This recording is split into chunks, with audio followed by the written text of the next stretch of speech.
Good morning, everyone. Am I audible?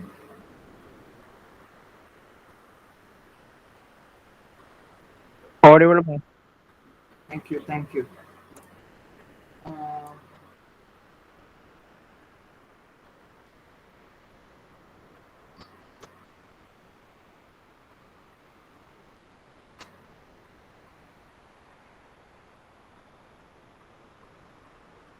Uh, Vasant, can you ask Kumar Abhishek to join through the mail ID, the UP mail ID? If I deny entry, then he will not be able to join later. Maybe he's using some other mail ID. Vasant, are you there? Hello, ma'am. Yes, ma'am. Can you just ask Kumar Abhishek to join from the mail ID created from UP Yeah, or sure. his? I'll tell him right now. Yeah, അതോട് ഇവിടെ admit ചോദിക്കേണ്ട പറയൂ. If he uses that mail ID, he can generate straight away enter. Sure, ma'am. Okay, thank you. No one else had any problem, right? Like you could directly without me admitting, you could enter, right? I'm not sure whether there is anybody who's having a problem. Like all those who were there in the classroom, I had sent the invite from the Google Classroom.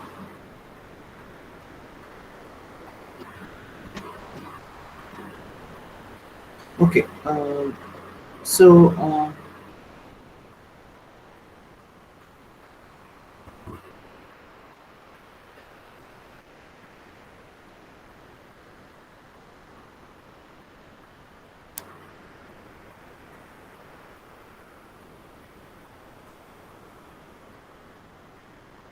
Are people still trying to get in?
Hello, ma'am. Yes.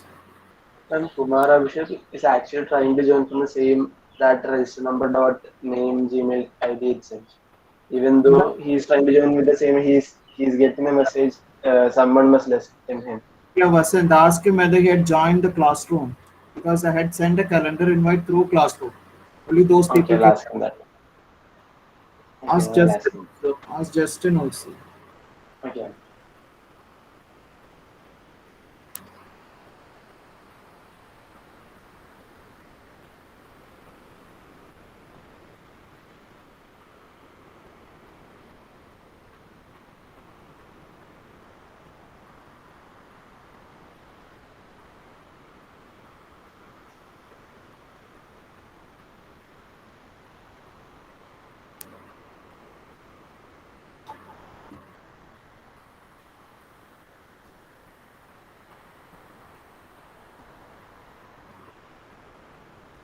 Okay, so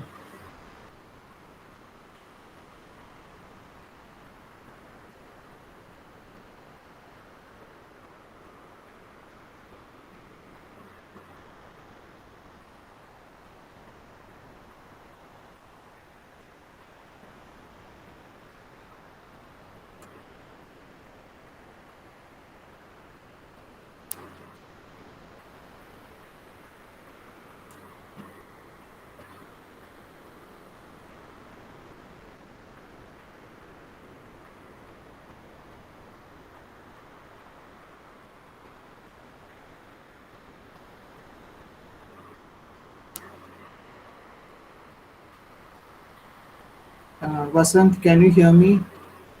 Yes, ma'am. I think Karthik also has not joined the classroom. That is why he's not able to. Karthik, then Justin, and Kumar Abhishek. They have not joined the Google Classroom. Ask them to join the Google Classroom first. Okay, ma'am. Ask them to do it fast. We're waiting. Okay, ma'am. Because if I deny them, then they will not be able to join later.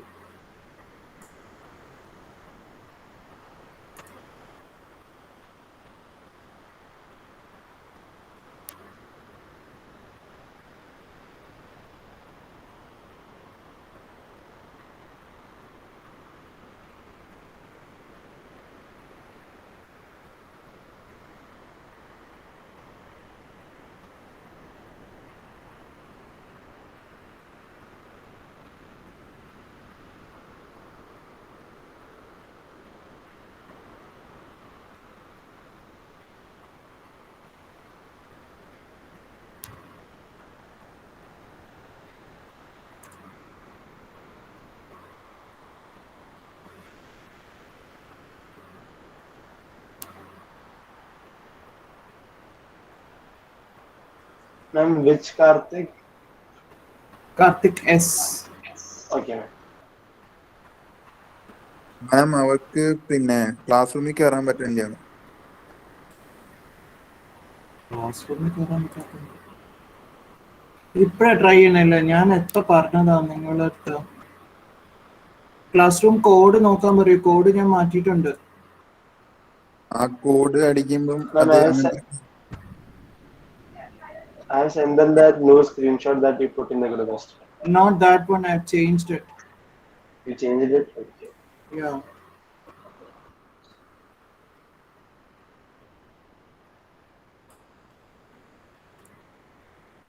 Put it in the chat box. Ascend. Yeah, ma'am, I'll send that. I'll send that.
Hello, ma'am. Avasant. Kumar Abhishek just joined the classroom, but even though he joined, he is not able to join the meet with the same email. Still, it is asking for permission. Let me see Someone whether must he let him. has. Yeah, but let me see whether he has joined the classroom. Just ask whether Justin and Karthik has got the invite.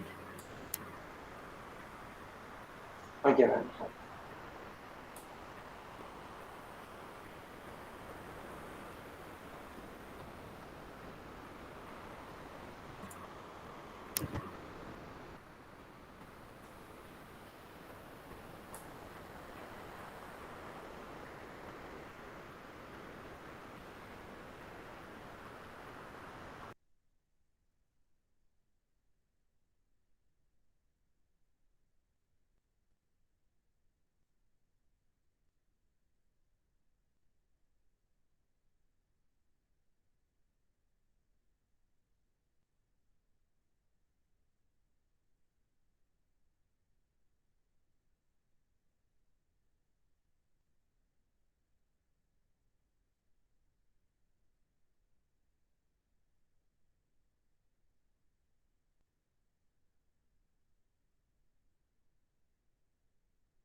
Okay.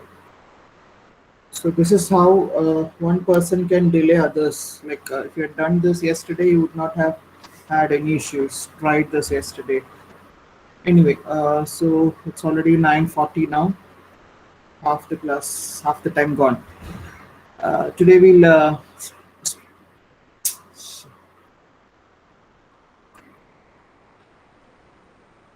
ask Mohammed Sadiq to join later. Hassan. Should not Okay, waste man. time. Okay, so what I had planned for today is I'll go with the just let me know whether you're able to watch this clipping. Uh, do you see a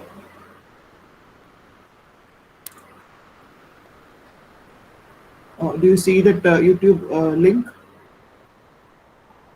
Yes, ma'am. So Yes, and ma'am. let yeah just let me know if you're able to hear it. Uh, just chat in the chat box that you can hear it, huh? So that so that we don't have to stop. Okay, here we End go. video lecture, we will learn about microprocessors and microcontrollers, wherein we will learn different fabrication techniques as small-scale integration, medium-scale integration, large-scale integration, and very large-scale integration. Also, we will learn block diagram of microprocessors and block diagram of microcontrollers. Let us start with the introduction of ICs first. A cell phone is a device made up of different circuits. Suppose we want to connect 10 transistors to design a part of a circuit of a mobile, but if we consume so much of space just for one circuit of a cell phone, then just imagine what the size of a mobile phone would be. Large-scale integration and rollers, wherein we will learn different fabrication techniques as small-scale integration, medium-scale integration, large-scale integration, and very large-scale integration. Also, we will learn block diagram of microprocessors and block diagram of microcontrollers. Let us start with the introduction of ICs first. A cell phone is a device made up of different circuits. Suppose we want to connect 10 transistors to design a part of a circuit of a mobile, but if we consume so much of space just for one circuit of a cell phone, then just imagine what the size of a mobile phone would be. The best solution to this would be to decrease the size of all the circuits and fit them in a small rectangular device which we call as a chip. These chips are commonly known as ICs. ICs have completely revolutionized the electronics world. Previously, we used landlines. Then, we moved on to pagers. Next, we invented mobile phones with antennas. And nowadays, we use compact-sized cell phones. All this was possible because of these ICs, which are of the size of a fingernail. Let's see the concept of IC fabrication. ICs are nothing but a bunch of logic gates and transistors connected together. The method by which ICs are manufactured is called as fabrication. Based on the number of transistors and gates used, ICs are categorized into four basic types as small scale integration SSI, medium scale integration MSI, large scale integration LSI, and very large scale integration VLSI. Hey, it's time to concentrate now. First type is small scale integration. Small scale integrated IC has 1 to 12 transistors on chip. Logic gates, flip-flops, op-amps are examples of small scale integrated ICs. Second type is medium scale integration. In case of medium scale integration, an IC or a chip has 13 to 99 transistors. Counter, mux, adder circuits have medium scale integrated ICs. Third type is large scale integration. In case of large scale integration, A single IC has 100 to 999 number of transistors mounted on it. 8-bit microprocessors, ROM, RAM, are examples of such ICs. Fourth, and the last type is very large-scale integration, VLSI. In this type of integration, the number of transistors or gates on a single chip is very large. VLSI fabricated IC has 1000 to 9,099,999 transistors mounted on a single chip. 16 to 32-bit microprocessors, peripherals, etc. are examples of VLSI circuits. Before starting with the microprocessors and controllers, first we will see what digital computers are. A computer that performs calculations and logical operations with quantities represented as digits, usually in the binary number system, is called as digital computer. Different blocks of digital computer are central processing unit or CPU, clock, memory, input-output devices, etc. Let's see first block, CPU. It acts as a heart of a digital computer. As per its name, it carries out all the decision making and computations. It is also called as microprocessor. A microprocessor is an electronic device that consists of ALU, arithmetic logic unit, number of registers and counters, which we will see later. Next block is clock. It is a square wave signal having fixed frequency which coordinates all the operations of CPU.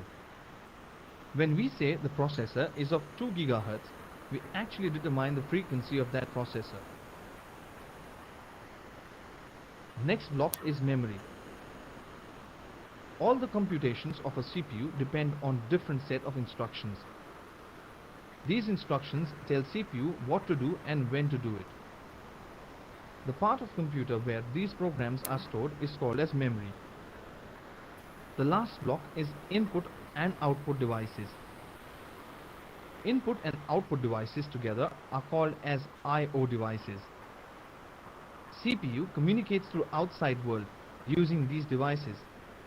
Few examples of these devices are input devices, keyboard, mouse, etc. Output devices, printer, monitor, etc.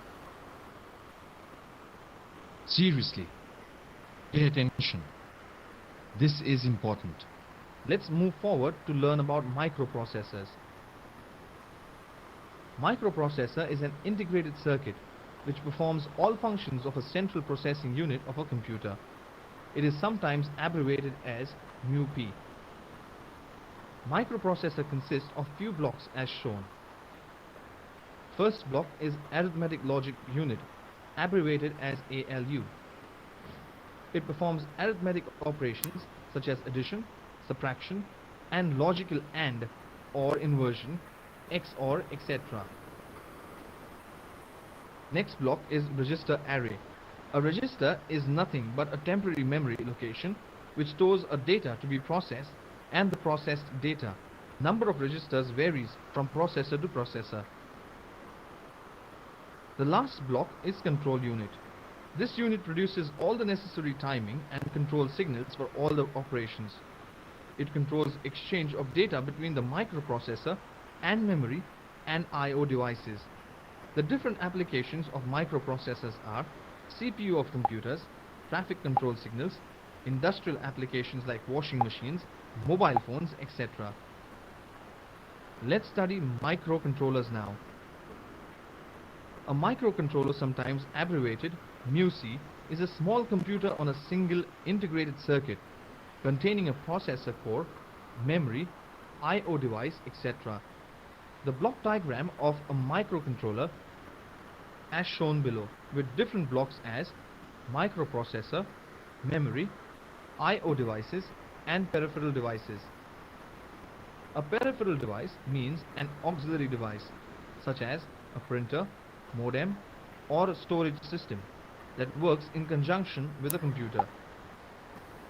For microcontroller, we have few peripheral devices like analog to digital converter, timer, serial I/O devices, etc. advantages of microcontroller are: it has inbuilt timer, I/O ports are available, separate memory to store program and data, many multifunction pins on IC. Let's have a quick review of what we've learned. ICs are nothing but a bunch of logic gates and transistors connected together. The method by which IC are manufactured is called fabrication.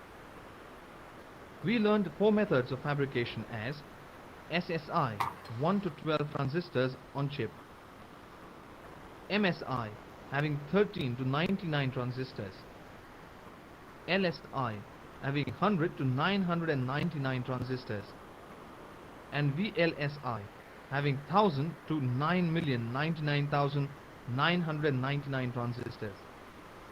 A computer that performs calculations and logical operations with quantities represented as digits, usually in the binary number system, is called as digital computer.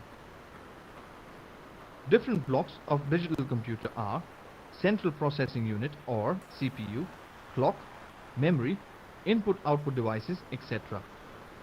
Microprocessor is an integrated circuit which performs all the functions of a central processing unit of a computer. It is sometimes abbreviated as μP. Different blocks of microprocessors are arithmetic logic unit, register array, and control unit. A microcontroller, sometimes abbreviated μC, is a small computer on a single integrated circuit. Different blocks of microcontroller are microprocessor, memory, I/O devices, and peripheral devices.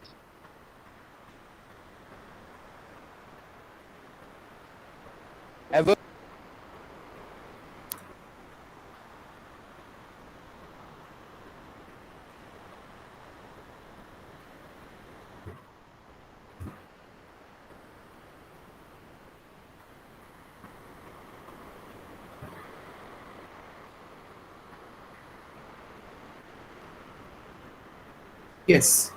So that was a brief introduction. Now, let me start by asking a few questions based on what you just saw. Okay. Are you ready?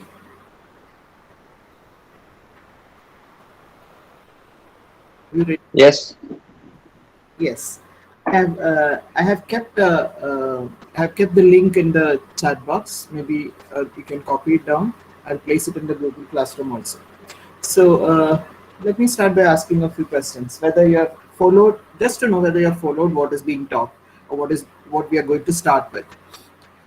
In the last class we discussed, I showed you some IC pictures and I told you that there is a different packaging scheme that is being followed, and also that the older ones had a dual inline package with legs standing out, and the new ones have flat leads and things like that, correct? Yes or no? Yes. Yes. Better for Yes, and then we also looked at some manufacturers like Intel's ICs, which were available on the web, and also I had asked you in that there was a shared sheet in your classroom. Only 14 of you have filled it up. Please go to the classroom and fill up those 2 sheets. I've kept the due date or the time as tonight, something like 9 o'clock. So there are 2 Google forms in the Google Classroom which you have to fill. In one of them, I have asked you about a particular IC. So I'll take it up in the next class, and I have changed the DP of our WhatsApp group to something yesterday night. Did you notice? Yes or no? Yes, ma'am. Yes, Vishnu. What was it? Yeah, what is it? Did you notice the picture? Like, were you curious enough to find out what it is?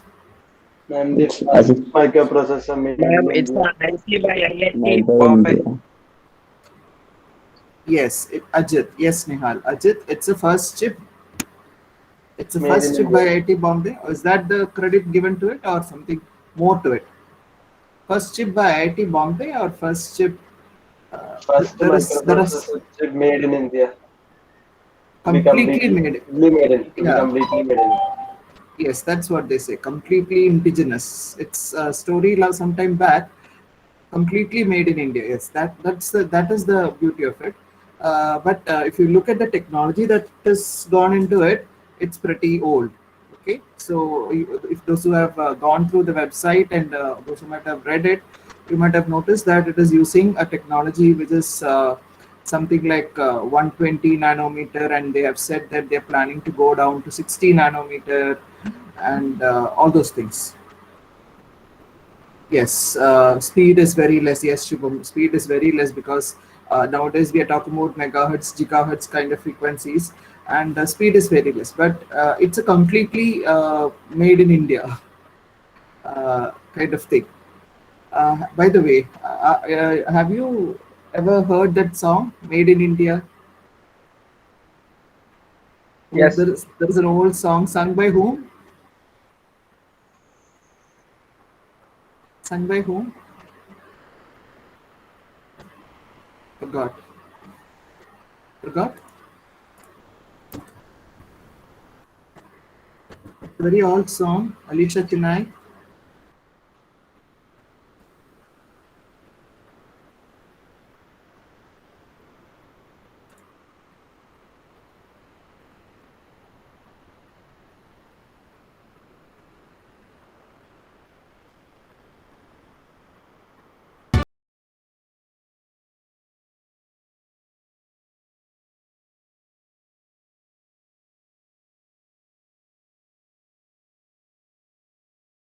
Not a proper song to play in a MUP classroom, but still. Have you seen that? Ma'am, Alisha Chennai, no? Did you hear? I just played it. Could you hear it? Yes. Alicia Chennai. Can somebody sing in your class? I just played it. Did you hear that? What's the first line?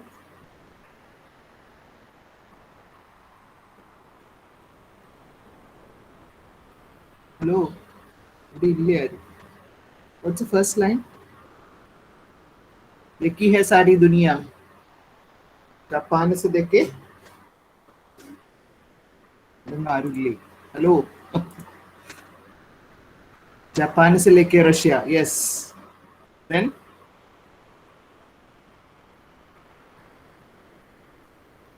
anyway okay leave it's a very old song when it was I was in college when that song was I suppose that song was released. Anyway, so it's like a made in India, make in India concept which is being realized now. So though we are slightly behind in the nanometers on the nanometer scale, on the fabrication scale, it's good that we are on the road, correct? So it's up to you all to take it up further and come out with better and newer and up-to-date technologies, and that requires a lot of dedication, hard work, plus definitely a lot of support from the authorities as well, which is happening in institutions like IIT Madras and IIT Bombay, because Madras came out with that Shakti processor, Bombay soon came out with this Ajit. Did anyone read what Ajit stands for? How they have named it as Ajit? Did somebody read it? Did somebody read?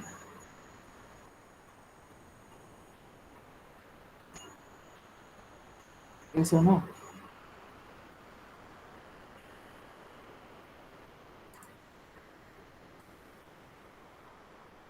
Ma'am, can you please repeat?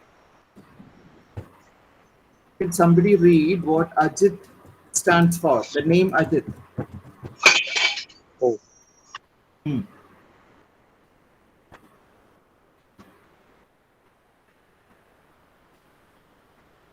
Ma'am, the mentor of the professor who made it, something like that. Nahi. Sorry.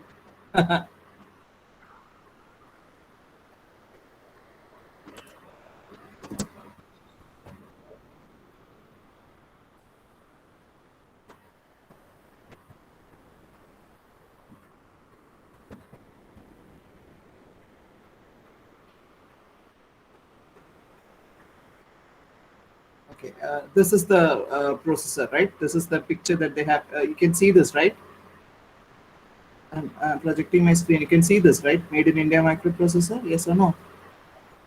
Yes, ma'am. Yes, ma'am. Yeah. So they say they have named it as Ajit. Maybe you can Google and find out. They have named it as Ajit. Ajit, if you translate it to Sanskrit or maybe the Hindi version of it, they say it means somebody or something which is not conquered, unconquerable or something like that. Ajit, okay? Say Jita na jaye, correct? Our Hindi friends.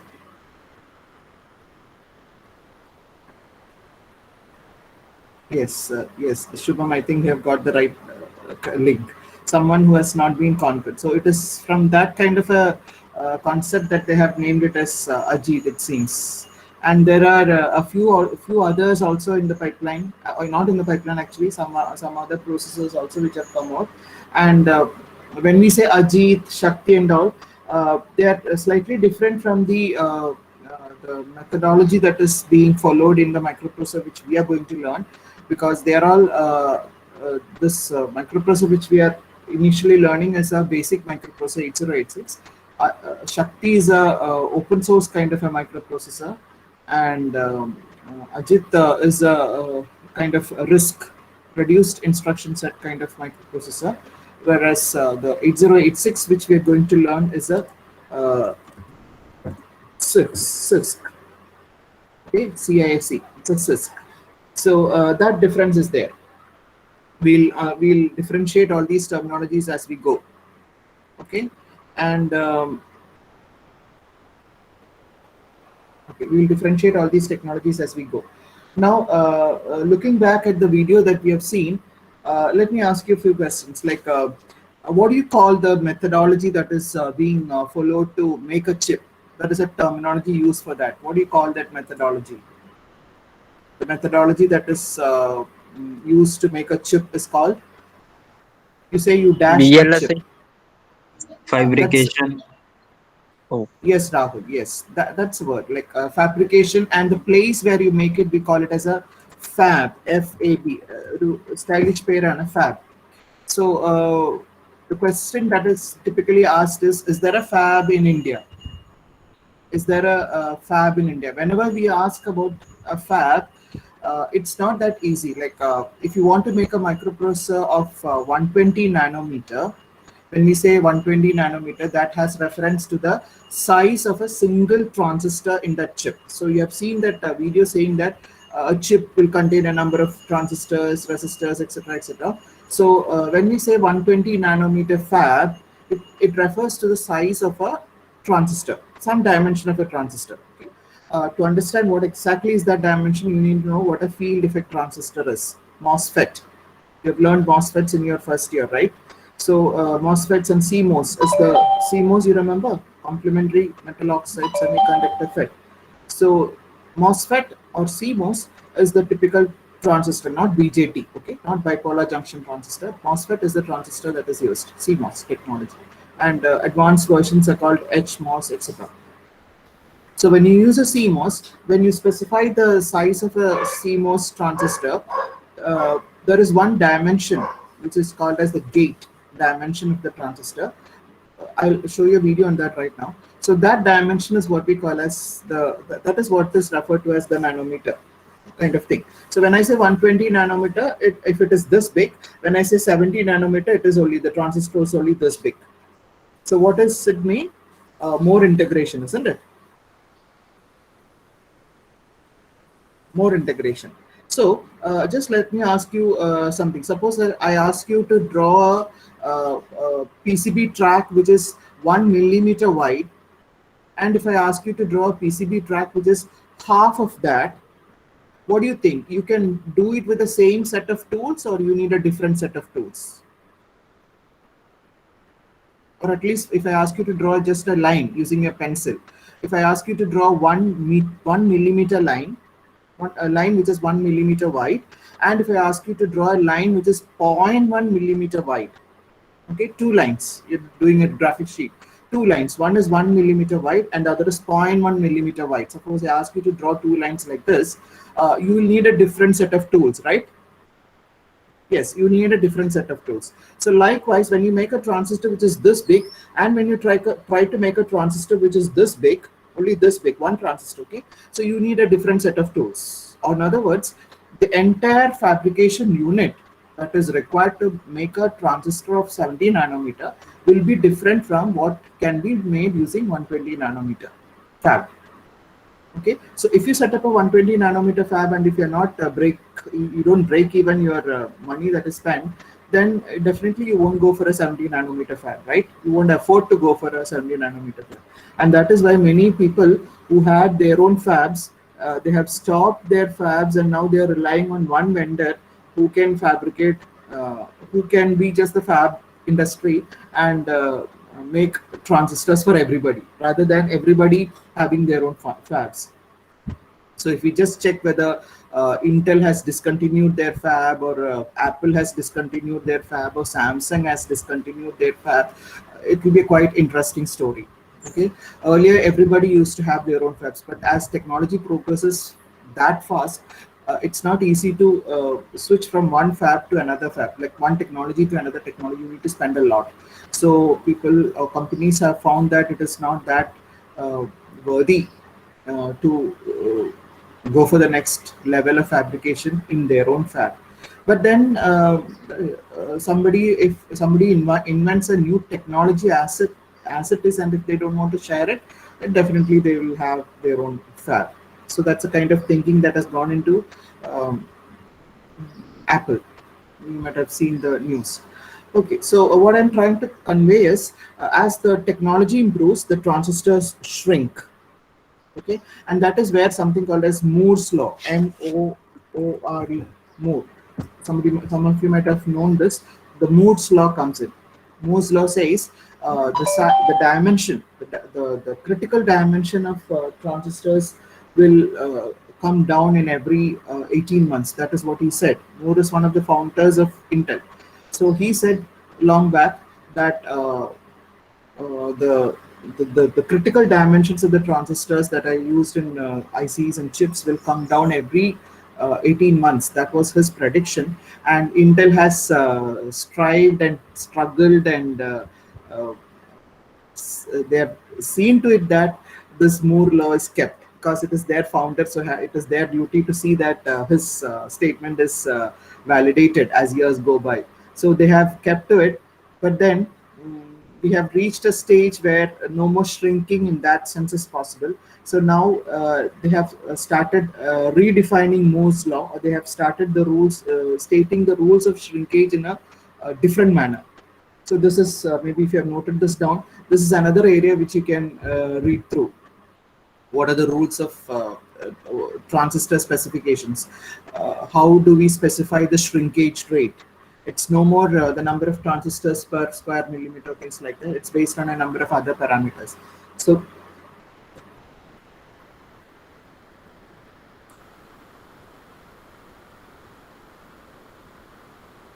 they have redefined the rules. And if you have time, it will be good to just Google and find out the picture of this man Moore, who's Intel. Normally whenever they launched a transistor, or whenever they launched a new chip and all, he used to be there on the stage. They have a very big event of launching chips, right? So if you can just watch some, just Google and find out some of those old videos, you will be able to see him speak. Okay, what he said about this shrinkage, and now what the industry talks about shrinkage, because other companies, other industry doesn't want to adhere to what Moore has said. So the rules of shrinkage, or the rules of specifying the dimensions of transistors and methodology, etc., have undergone a transition. But then it's good to know the Moore's law, because it's a typical Viva question. What is Moore's law? So hope you note it down in your notebook. Moore's law. Did you write it down? I hope you're all having a notebook. Okay, so please write down that terminology. Maybe I'll also ask you for a Viva later. What is Moore's law? Okay, so, and who's Moore, and things like his full name, which company he founded, or which was his original company, things like Gordon, that. Yeah. Gordon Moore is full name now, ma. ഒരു minute, ആരാണ്? Bibin. ആ വിപിൻ, ഞാൻ വൈവിക്ക് അങ്ങോട്ട് ചോദിക്കുന്ന ചോദ്യങ്ങൾ ഇങ്ങോട്ട് ചോദിക്കുകയാണോ? ഞാൻ ഒരു ഭാഗം തന്നു. Yes, you are right. It's the co-founder of Intel. Okay, so he scientist, of course. So he has stated some laws.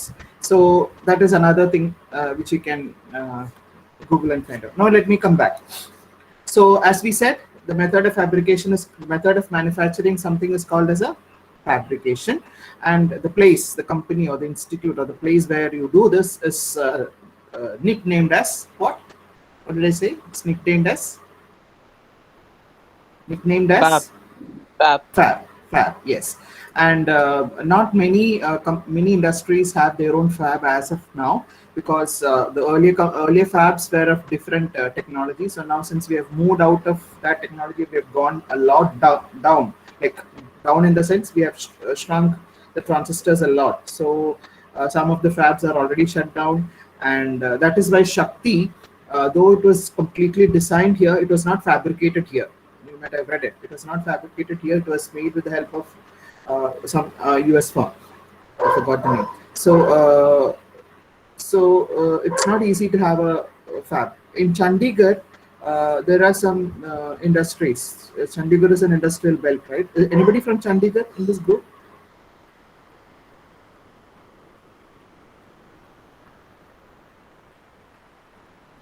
Anybody from Chandigarh? No. Okay. Chandigarh, there are some places where some scale of fabrication is there. Then there is a small fabrication unit here near Kakinad in a place called NP Oil. Have you heard of that? NP Oil. It's not a microprocessor fabrication unit, but you can do some kind of fabrication there. Hari Kumar Kea, yes. NP Oil, National Physical and Oceanographic Laboratory, Kakinad, very close to my place. Okay, then there are in IIT Guwahati, I've seen that they have a small lab where they can do certain level, very not very nanometer, I mean very hi-fi, but then there is a fab, and it has been established there by a Malayali professor actually. So being a Malayali, that's another reason of pride. So that it's a very it was funded heavily by the government and in IIT Guwahati. So if you happen to get some internship there in the electronics department, so if you happen to get some internship there, make sure that you visit this fab and this lab and have a look at the various things that are happening in the fab. Okay, let's come out of fab now. Now let us talk about the level of integration. The second part in that video. The video mentioned about different levels of integration, right? What are they?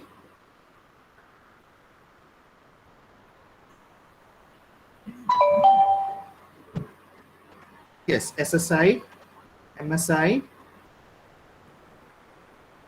LSI, and VLSI. Okay, SSI is small scale integration, MSI is medium scale, LSI is large scale, and VLSI is very large scale. And next comes ULSI, ultra large scale, which was not mentioned there, ultra large scale integration. So ULSI and things like that. So this is another direction in which you can read through. So this terminology, we started giving this terminology some time back with the intention of mentioning how many gates basically, or how many transistors will go into a chip, or how many gates will go into a single chip. That was the kind of thing. So to begin with, SSI, your the gates which are used in the 74, I mean, in the digital design and all, they are all belonging to this SSI class. The flip-flop IC, the logic gate IC, and all those things are SSI class. So as you move on, we have more number of transistors going into a single chip, and that gives us MSI, LSI, VLSI, etc., ULSI, and so on. So when it comes to microprocessors, we are in the VLSI range. Okay, typically with the 16-bit, you might have noticed there were terminologies like 8-bit, 16-bit, and 32-bit microprocessors. Now what they mean is 8-bit, did you notice that? it was mentioned in that video that LSI technology or LSI level of integration is what you have in an 8-bit microprocessor, whereas 16-bit and 32-bit microprocessors have VLSI or very large scale integration amounting to millions of transistors per chip. Okay, so when we say an 8-bit microprocessor or a 16-bit microprocessor, 16-bit, now let us understand that, what we mean by that. 16-bit microprocessor. What is the short form that they mentioned?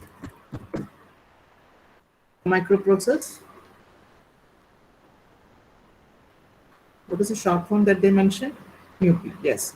So MIPI, yeah. So when we say a 16-bit microprocessor, typically, since it is digital computer, we have to talk in terms of bits. Correct? The number system that will be followed will be which number system? Which number system? The binary number system. Yes. So any information that you want your microprocessor to process, you have to convert that information into bits. Okay, the binary. Yes. So when you have to convert anything from a real world into something which can be processed by a microprocessor, you need to convert it into a binary number. And that is where we have to use a number of converters, and that kind of converters are classified as the input side or input devices of your digital computer. So if you ask me, a keyboard, a mouse are all input devices, correct? We agree? A keyboard, a mouse, the touch screen, they are all input devices. Yes. What do they do? What does a mouse do? Mouse will help you analyze the uh, coordinates, correct? The movement. Okay. Earlier mouse, they used to have a roller inside. There was a ball. There was a ball inside the mouse. Okay, there was a ball, and the ball here on the mouse there used to be a ball, and the ball could be when you move the mouse, the ball will rotate, and when the ball rotates, the number of rotations it takes will specify how much you have moved to the front or to the right or to the left or to the back. That was the technology. Have you seen such a mouse? Have you seen such a mouse? And it was quite heavy also. Yes. And nowadays you don't have a ball. What do you have? Laser mouse. Yeah, you have LED or IR rays or whatever kind of photoelectric devices, which photoelectric sensors, which will, yes, optical, yeah, correct. So those photoelectric devices are there, which can be used to find out the position, correct? So it is the movement of your device that is being sensed in terms of some coordinates and converted to some binary numbers. Hope you agree to that. Relative position is being picked up. And then what does a keyboard do? Whenever you press a particular portion of your keyboard, which is designated as a particular key, what will happen? That key press is being detected and it is being converted to some number. And the number, what we call for that number is this. Have you heard this term? I'm chatting in the chat box. Have you heard this term? American Standard Code. Yes, American Standard Code for Information Interchange. Yes, and ASCII codes are of two types. They are 8-bit or 7-bit. And using ASCII codes, you can code the number of keys. And so if it is an 8-bit number, if I say that ASCII code is an 8-bit number, how many different codes can you have? If I say that ASCII code is an 8-bit number, how many different codes can it have? How many different possibilities? 2 power 8, isn't it? 2 power 8. And 2 power 8 is 256, correct? So if I say ASCII code is 8-bit, it means that you can have 256 different keys on your keyboard, correct? Each key will have its own ASCII code. Yes or no? Yes, but ASCII code is okay.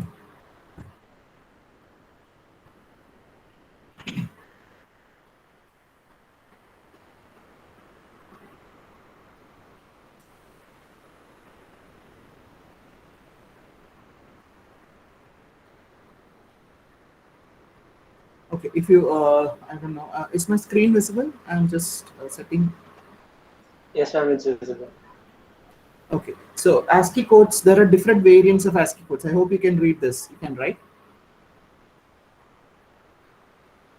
Is my screen visible? I'm pressing it. Yes. So there are different variants of ASCII codes. Okay, and based on the variants, you have if you have an 8-bit code, you call it as extended ASCII, and the normal ASCII is, see, ASCII extended ASCII is 8-bit or larger encodings, and normal ASCII is typically 7 bits.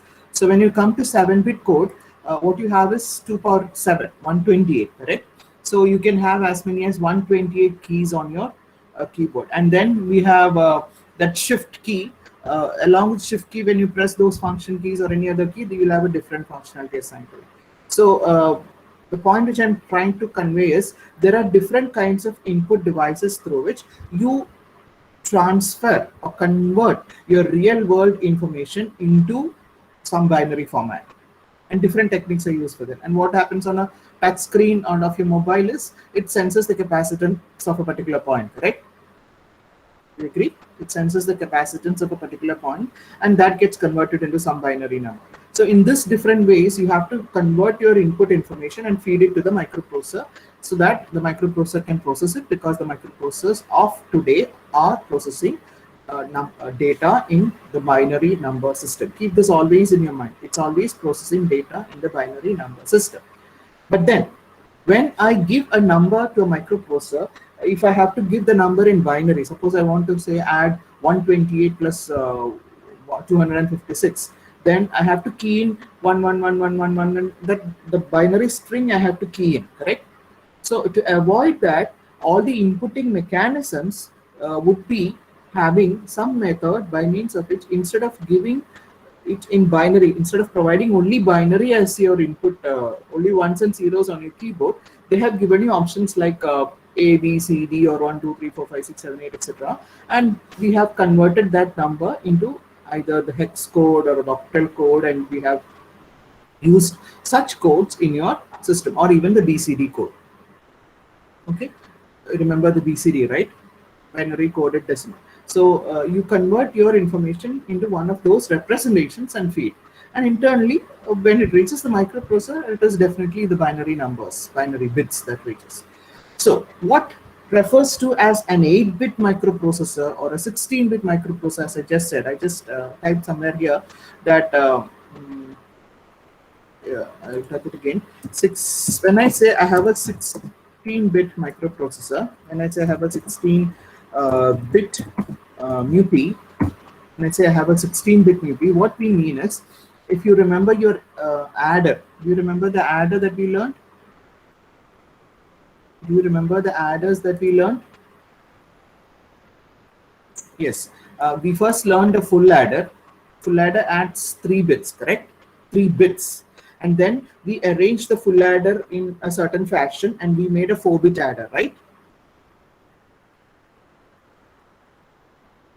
We made a 4-bit adder. So what is the use of a 4-bit adder? Using a 4-bit adder circuit, I can add 2 numbers which are 4-bit in size.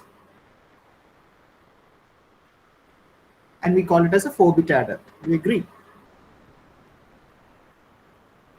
Yes or no? Yes. And using that adder IC, I can do some manipulations, and I can make it work as a subtractor also. Agree? So if I consider that that as my arithmetic unit, that is an arithmetic unit which can handle 4-bit numbers. Any 4-bit number you give, 2 such numbers it can add or subtract. Do you agree?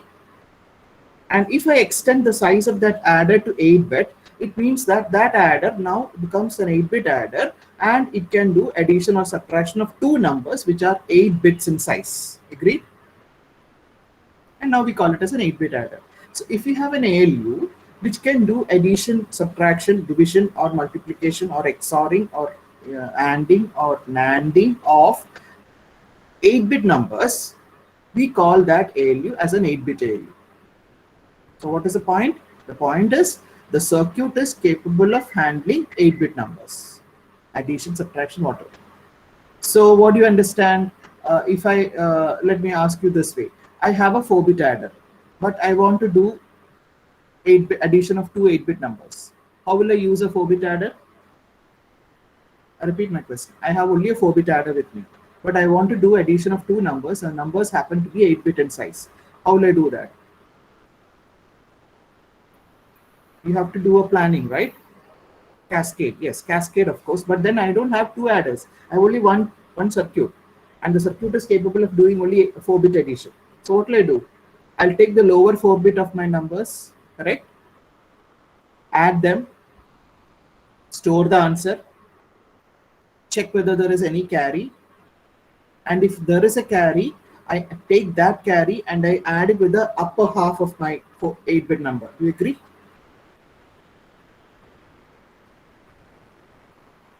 I repeat. So if you have only a 4-bit adder with you, if your circuit is only a 4-bit circuit, you will how will I make it work as an 8-bit circuit?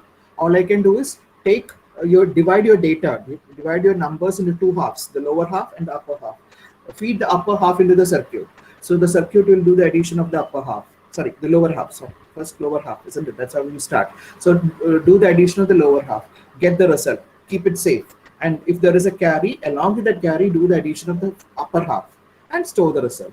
So you need to do the addition 2 times because your adder is only a 4-bit adder. Do you agree?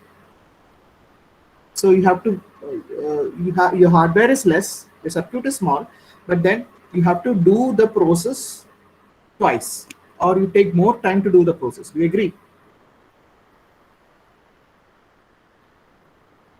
Okay, so now what if I want to do a 16-bit addition? And if I have only a 4-bit adder, I have to do the repeated addition. I have to do addition 4 times, isn't it? Using the same circuit, do the addition 4 times with proper carry manipulation and all, and with proper storage. Do you agree? Yes or no? Yes. So if you have a 32-bit adder, and if you have a if you have a 32-bit ALU and a 8-bit ALU, which will be faster?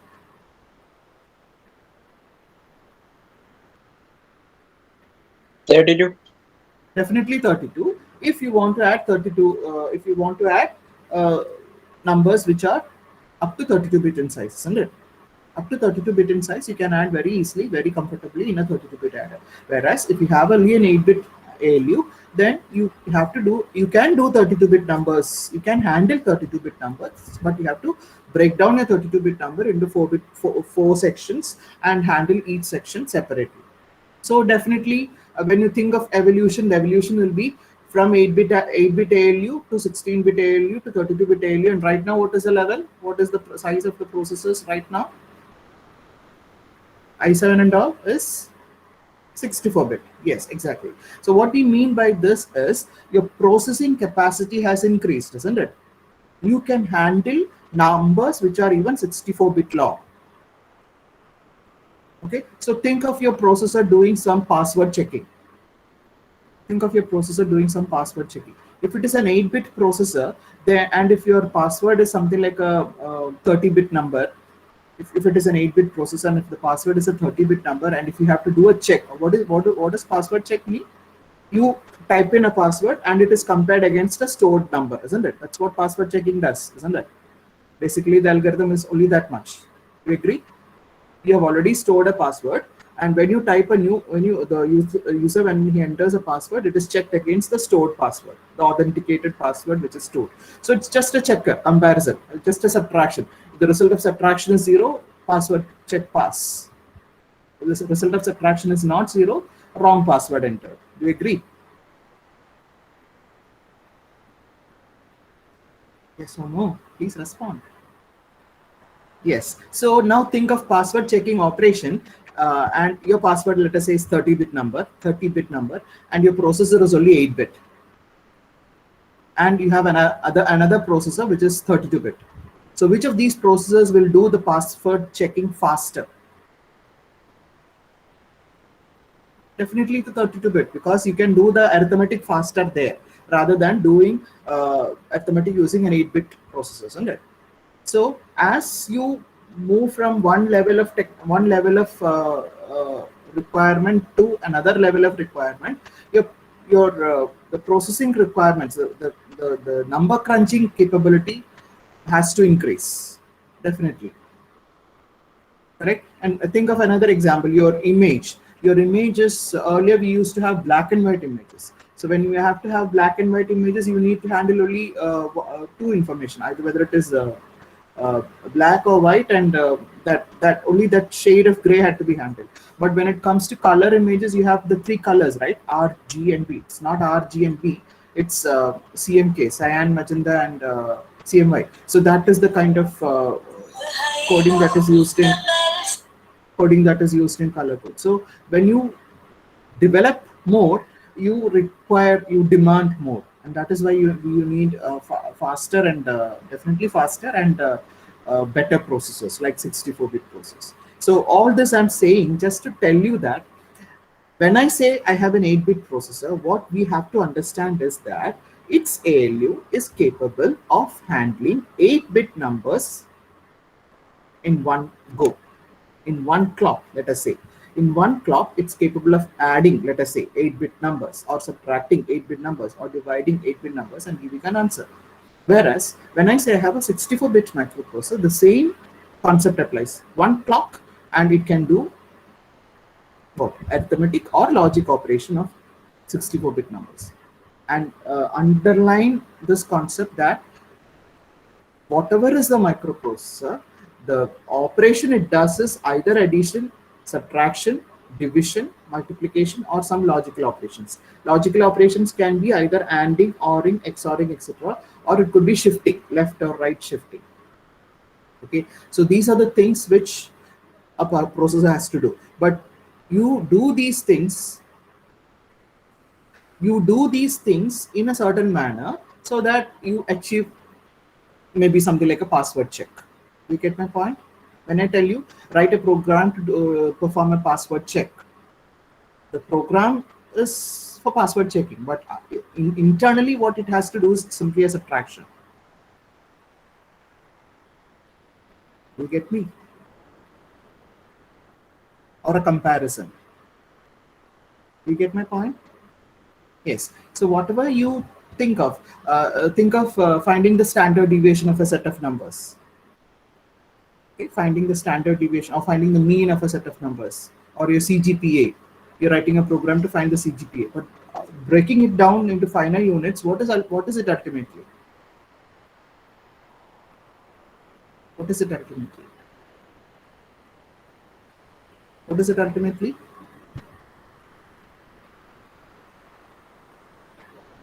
No idea. CGPA calculation, what is it ultimately? Kind of average, yes. And average, if I break it down further into basic operations, it is a series of additions, correct? If I have only one adder, and if I have 5 subjects, and if I have to find out the CGPA based on that, then what do? I have to add 5 numbers, isn't it? And if my adder is capable of adding only 2 numbers, I have to perform addition 4 times. Yes or no? Yes. So do the addition 4 times and one division. That will give you some kind of an average. Do you agree? And division further, division again, if you think of division, if you break down division operation further down, division is repeated subtraction, correct? Yes or no? Hello? Yes, you have to start thinking in this manner, okay? When you have to write a program, you have to think of its basic functionalities. Okay, let me come back to my example of password. I told you password is something like a comparison, and I told you the subtraction. Can you tell me, and always imagine that you are handling binary numbers, okay? Binary number system, your information is always in bits. So imagine that your password is a 30-bit number, 30 bits, a 30-bit string, 30-bit number is written like that. So what logical operation, if you think, can help you do a password check? For that, you have to think backwards. When I say do a password check, please understand there is a stored information. So you're comparing it against a stored information. So you have a 30-bit number which is already stored in the memory, and you have another 30-bit number which is typed in through the keyboard, either as an ASCII code or as a BCD code or whatever. But finally, it will get into a 30-bit number, 30-bit string. So I told you subtraction is the operation. Can you think of a logical operation which can do the same thing for you and tell you whether it is correct or not? Some logical operation which can tell me whether the password entered is correct or not.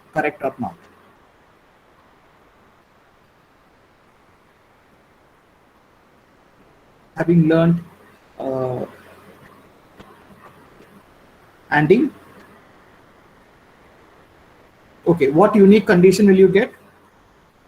Let us think of let us think of some passwords, some data, and result of ANDing of those data. A correct password and a wrong password. When you AND, how will you able to different? How can you differentiate? Rahul, you said ANDing. Isha, you said ANDing. Okay, I have two passwords. The stored password, let me say, is 1111. This is stored, and I entered 1010 as my password for checking. So, is the password check correct? Is the password correct? The system should say you have entered a wrong password. You said you will AND. What information will you get after ANDing? Isha, Rahul, what information will you get after ANDing these two numbers? You'll get this number, isn't it? Typing, I'm putting in the chat box. You'll get this number, right? Yes or no? Yeah. Does it reveal something? Does it reveal something to you? Does it reveal that it is a wrong password? Not very much, correct, Shivam. Not very much, because if I had entered 0001 as the password, checking it against the stored password 111, and it will give you 0001. But if the stored password is something else, if the stored password is something like 1010, and you entered 0001, it will not reveal anything. So yes, Shubham, you are close. You are correct. Because XORing is the operation that will do the comparison easily. Because XORing a number against itself, any number against itself will reveal or will give the answer as a 0. We all know, correct? So if you have entered the correct password, how will you know? XOR it with the stored password, and if the answer is 0, you can be sure that the password entered is correct. If the answer is not 0, you can say that wrong password. You get that? So which logical operation? That was my question. Which logical operation? Dot. XOR, isn't it? The logical operation is XOR. So either you can do a subtraction, or you can do a logical operation like XOR. So what I'm driving to is ultimately what the processor has to do, whatever is the program, what the processor has to do is a series of addition, subtraction, or some arithmetic operation. So that is why we always talk in terms of arithmetic logic unit, ALU. So if you remember the block diagram which they have shown, what are the basic units of a or the parts of a microprocessor, of which what is the heart of a digital computer, as they called it? Coming back to that video, what is the heart of a digital computer? The heart of a digital computer is its CPU, and CPU is the one which does all the arithmetic logic operations, correct? And that is the part which we call as the earlier CPU used to be a huge thing. Now, when it comes to IC, that is the part which we call as the microprocessor. So a microprocessor sitting alone cannot do all these things. So we need to have some input devices which will feed data to the microprocessor. We need to have some output devices which the microprocessor can use to communicate with the outside world, like the screen and all. And we also need some storage, correct? We have to store something you have to store the program or the instructions what the microprocessor has to do. So that was why you need some memory, and you also need somebody to monitor everything or supervise everything, in which we call as the control block. So can you recollect the block diagram which they have shown for a digital computer? Can you recollect? Yes or no? Can you recollect the block diagram? The components? I'm not drawing it. I'm not drawing it purposefully. I'll show you another slide where I have to talk about the figure. So can you recollect? Let me just try and recollect. There is an ALU, do you agree? Or the central processing unit. And then there are some input devices, there are some output devices, correct? And then there is memory, and then there will be, what else? The control unit, correct?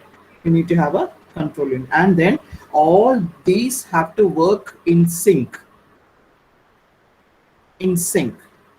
So to make things work in sync, what is the signal? That signal is called, we have learned digital circuits, the clock. Yes, the most important element. So this clock ticks, or I would say there is a signal, typically a square wave, or usually a square wave. So there is a signal and there is a signal generator, a clock generator. That clock generator generates a certain frequency, very, very, very stable frequency. So that frequency decides what happens at what time. And the sequence in which things are to happen, that is what we call as a program. And where do you store the program? You store the program in the memory. Agreed? This is the outside story. Okay, but when you go to the script inside story, there is a totally different picture altogether. Okay, so the outside story is the user will write a program and store it in memory. Have you taken that? The user will write a program and store it in this external memory chip. Okay, and this microprocessor, what is its role? If it has to execute that program, it has to go and take the instruction from memory, bring it inside the microprocessor, do the arithmetic or logic operation in its arithmetic logic unit, and feed the data to either the memory or to the output device. How many of you have understood what I just said? It is like, imagine that you are a worker. Okay, imagine that you are a worker and there is a supervisor, or there is a person who's controlling you, or who's in charge of you. So he knows, he has a set of flashcards. Okay, he has a set of flashcards, a number of cards in which what is to be done is written. Okay, one card says you are building a building, like you are making a building. So one card says bring a block of brick, bring a brick. So that is written in the first card. So you as a worker doesn't know what you have to do first. So you will go to this fellow, you will go to this supervisor, and he will show you the first card, bring a block. So you will go and bring a block, and then he will say bring a sack of let us say cement. So the second card says bring a sack of cement. So he'll go and get the sack of cement. So it is like you as a worker doesn't know whether you have to bring the sack of cement first or whether you have to bring the block first. You don't know. All you know is that you have to do a program. You have to run. You have to do something. So every time you go there, he will tell you bring this, bring that, and so on. So you are like going and checking with the memory. Every time you want to execute something, you have to go get the instruction from memory, bring it inside you, and do the crunching. Okay, you have to do the execution part. You have to bring the block, or you will be asked to break the block, or whatever. So the command is written in memory. You have to go to the memory, take the command from memory, come back to your processing table, and do the work. And then again go back to the memory, take the next instruction, come back, do the work. You get that? So this is like a sequence of instructions stored in memory. Every time you want to execute the program, go get the instruction from memory, come back to your working table, do the work. So executing a program means a set of bits. Okay, a set of bits, a stream of bits have to run between the microprocessor and the memory. Okay, the stream of bits have to run. One stream of bits which will be the instructions, the other stream of bits which it could be the data, because maybe sometimes data is also in memory, or maybe you have to get the data from the input device. Okay, your command could be read a key. So the command is read a key, then you have to go and check the input side. Okay, you have to go and check the input device and read the key. So whatever command is written, accordingly the microprocessor has to either get it from memory or get it from the input device or do something with the data it has. This has to happen according to the program that is stored in the memory. So there is always a heavy traffic between the memory and the microprocessor, because microprocessor as is doesn't have too much of memory. This I told you in the last class. There is not much of a memory inside the microprocessor. Everything is stored outside the microprocessor. So every time you have to execute a program, you have to get instructions, you have to get the data or put the data back. So instructions and data will flow back and forth between memory and the microprocessor. So there is heavy traffic. Okay. So if there is heavy traffic and if there are two bypasses or if there are two highways, then the traffic flow would be very smooth, correct? One highway to flow the commands and one highway to flow the data. If that is there, then the traffic would be traffic would be rather smooth rather than having one highway and through this highway first the instruction will flow and then the data will flow. So the rate at which you can do a program or the speed with which you can do a program will increase when you have two highways. Do you agree?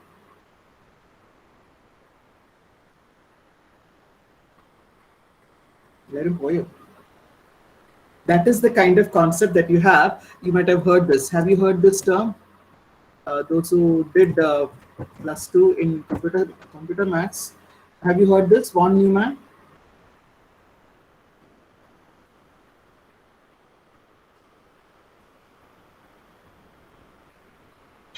Yes, ma'am. Von Yes. Neumann. What is the other one?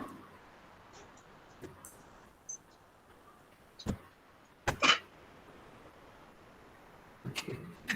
Only one person. Okay. Von Neumann and Harvard. Yes, you might have heard these terms. These are the two architecture schemes of connecting your memory to the microprocessor, to the central processing unit. It's like having multiple highways. Do you get that example? Do you get that example? I'll put it this way: you have a collectorate. You have a collectorate and you have the sender of a city. I mean, you have a city and you have the collectorate for that city. So if you have two highways going to the collectorate, one highway for let us say one set of people, one set of traffic like heavy traffic, and the other highway for slightly smaller vehicles, then definitely the chances of congestion is less. Simple example, isn't it? Isn't it? The chances of congestion is less. So that is what has been done in these two architectures, one which is called as a von Neumann architecture and the other which is called as a Harvard architecture. In von Neumann is the oldest one where you have only one highway. So through this highway, the commands will have to go, the program, the commands or the instructions will have to flow, and also the data. Whatever data has to go, it has to go through the same highway. Whatever command has to go, it has to go through the same highway. So there is only one set of wires connected between the memory and the microprocessor through which everything runs, through which every information binary stream of data flows. So it's slower compared to Harvard, where we have two highways, one for sending or receiving instructions and other for sending or receiving data. So that is where you have, and the set of lines through which you send or receive information is called as a bus. It's called as a bus, and bus is nothing but a set of, let us say, a set of tracks. So let me ask you one silly question. If I have an 8-bit ALU,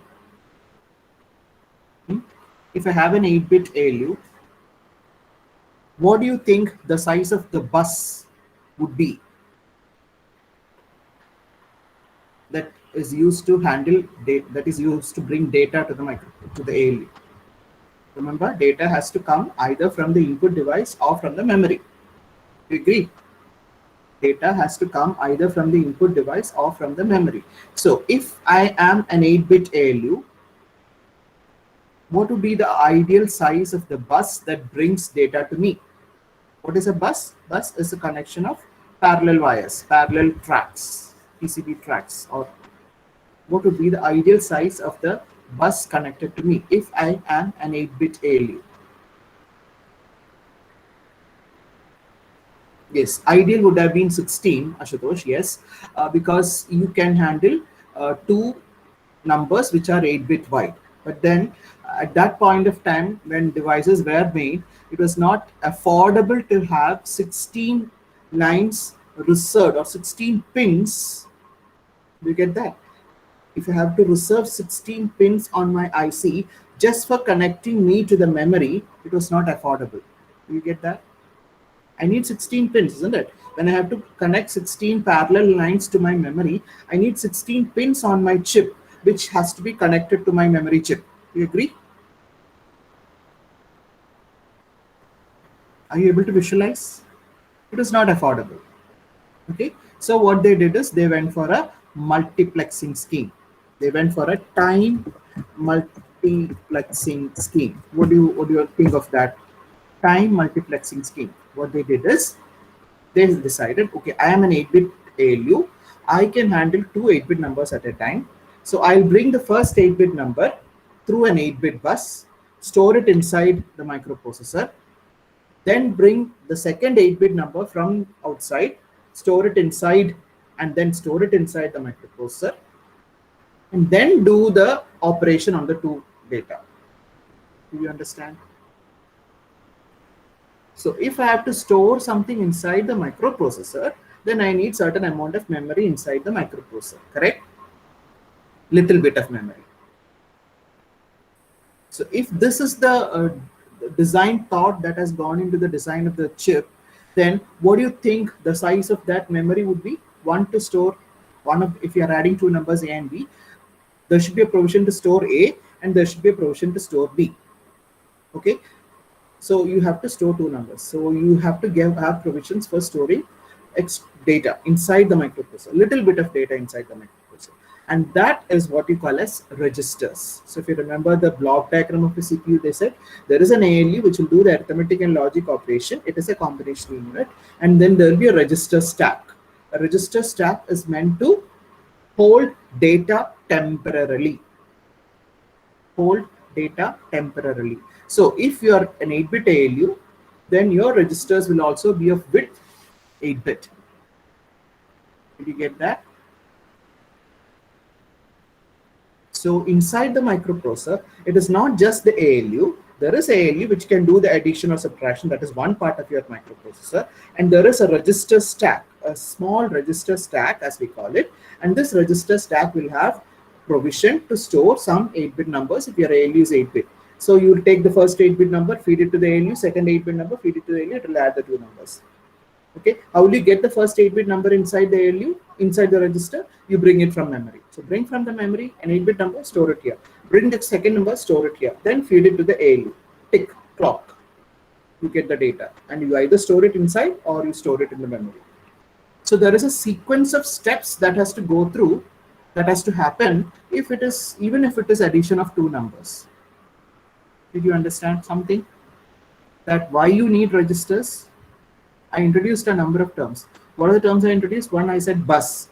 Bus size is decided by the size of your ALU basically. So if your ALU is 8-bit, you will typically have bus which is of 8-bit size. Okay.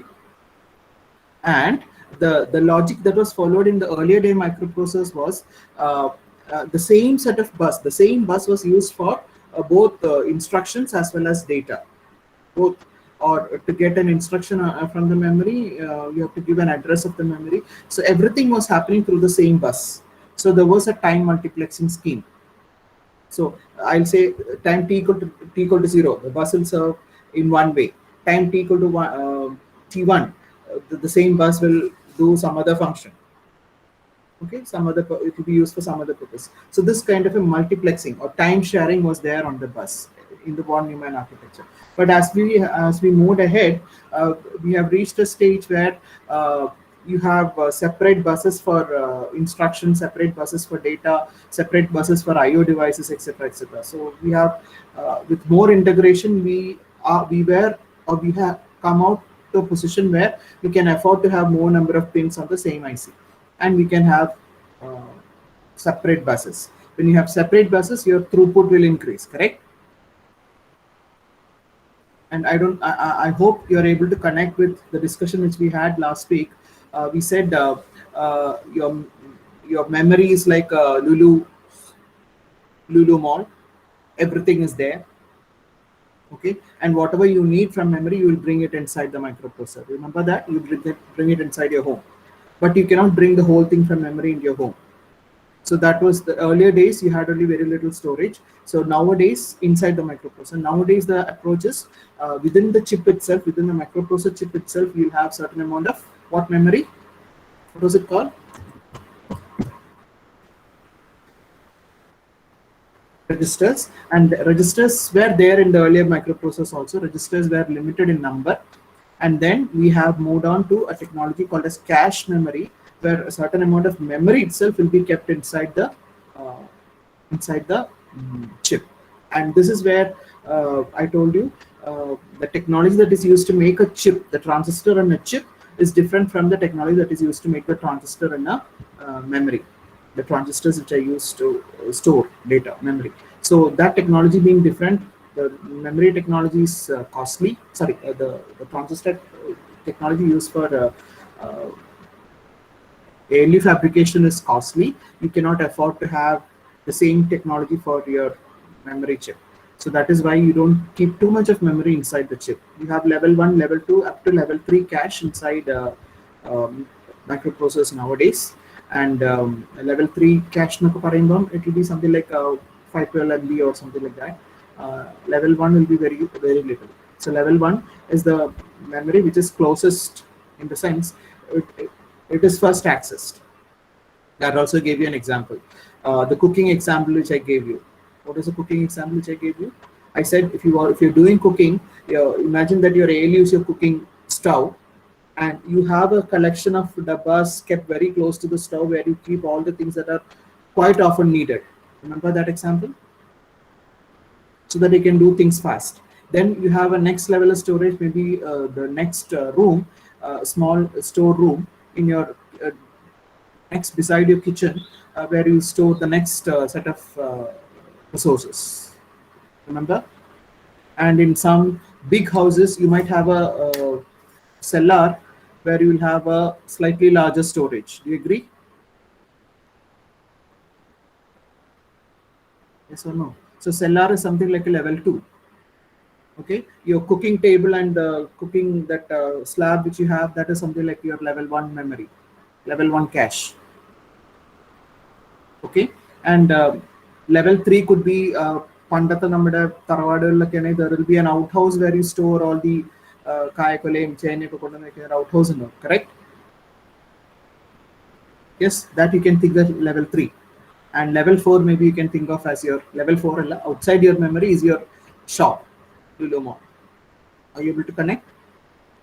You keep your resources, the resources which are kept closer to the processor, they are called as level 1 cache. Okay, so now having said all this, the semester instructions, the program is stored basically inside the microprocessor or outside the microprocessor. Where is the program usually stored? Inside the microprocessor or outside the microprocessor? Yes, this should be the answer even after the end of the semester. The memory is basically outside. Okay, you keep copies of that. The program is kept outside. You keep copies of that, whatever copies you need, samples of that inside your cache when it comes to higher processors. But when it comes to 8086, which you have to learn, you don't have cache, no cache. What you have is a small thing. I mentioned this also. What is it? What is the small amount of memory that you have in the 8086 referred to as for storing program? It's called as a queue. It's only 6 bytes. 6 bytes, just 6 bytes, a queue of 6 bytes. So only 6 bytes, okay, very, very little, too little. So up to 6 bytes of instruction. Your instructions could be something like 1 megabyte. A program could be even 1 megabyte long. So, so this 6 bytes is what you have stored inside. So it is as good as nothing. But then 1970s, it was very much. Okay. Now in 2020-21, it's nothing. It's even as good as nil. But when it was released, it was very much. So whatever the microprocessor has to do, we call it as what?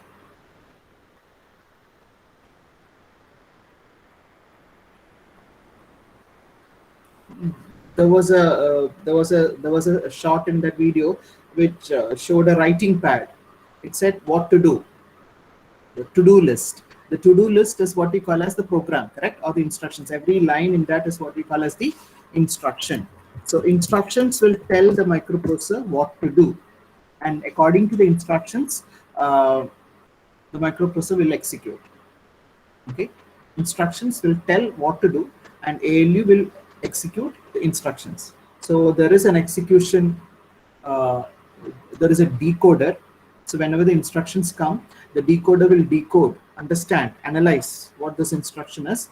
To analyze means, suppose I tell you, suppose the program is to find the average of 10 numbers, then the sequence of steps is addition, isn't it? Addition followed by division. And when it is addition, every time you do an addition, you have to store your answer and then add the next number. So all this minor details will be taken care of by the decoder, and the synchronization part will be done by the clocking unit.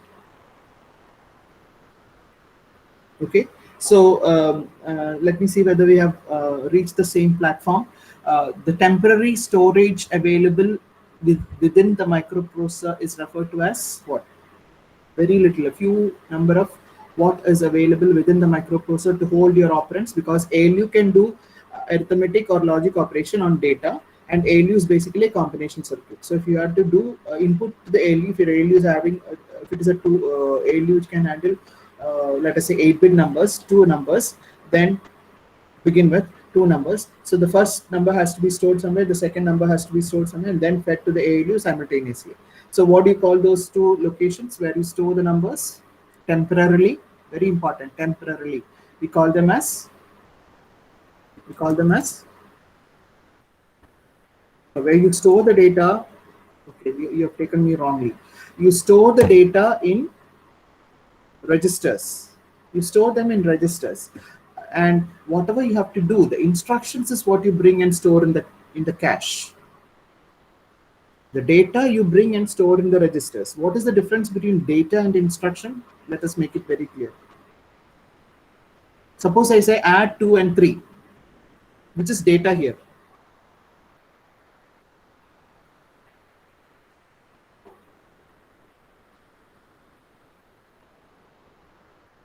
Two and 3 are the data, isn't it? And what is the instruction? Yes, be clear about this. Okay, when I say add a comma b, when I say add a comma b, a refers to a data and b also refers to a data. In the last class I told you a refers to a data. I gave you an example in connection with C program.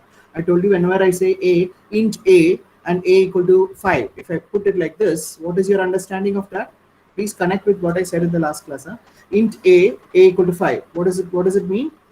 Int a means you're reserving a memory location, and when I say a equal to 5, I'm keeping the value of that memory location as 5 in memory. And then when I say add, in C I don't say add, in C I'll just say a plus b, correct? In C I'll say a plus b, but when it comes to microprocessors, you'll have to give the command as add. So add is the command which will tell the microprocessor that it has to activate its adder circuit, and activate the adder circuit by giving two numbers, and the numbers will come and sit in two registers, and then you will activate the adder circuit. The adder circuit will add the two numbers, one number fed in one register, other number set in the other register, will add the two numbers, and so the program, the instructions will come and sit in the will come through the cache if it is a big microprocessor, whereas if it is 8086, it comes through the queue. So instructions will come through the queue, and it will get analyzed, it will get decoded, and it will be passed on to the ALU. And based on the command, that is add, it will add the numbers in the registers that are mentioned. So the data will be placed in the registers, instruction will come through the queue, through the decoder, it will get analyzed, and it will decide that it has to add the numbers and store the answer. Okay, so this is the sequence of steps that will happen. And what do you think? This is a very general question. The number of registers inside a microprocessor, the more the number, the better, or what? If you have more number of registers in the microprocessor, it is good or bad? This also we had discussed. It's good, isn't it? It's good to have more number of registers in the microprocessor. But then that depends on what technology you're using and how many registers you can afford to have inside the microprocessor. So obviously, when you move from one microprocessor to another microprocessor, the number of registers would be different. Correct? So if I tell you 8086 has got 16 registers, maybe Pentium has got 32 registers, and maybe I would say i7 has got 64 registers, or maybe 56 registers. So the number of registers within a microprocessor will vary. You agree? You get that point? Do you get that point? Yes. So the underlying statement which I made is the number of registers in a microprocessor will vary from microprocessor to microprocessor. Okay. And what about the size of each register? If your ALU is 8-bit, what do you expect as the size of your register? Let us say 8-bit. If your ALU is 8-bit, what do you expect as the size of registers inside that microprocessor? 8-bit. If your ALU is 16-bit, you would expect, definitely you would expect 64-bit registers, correct?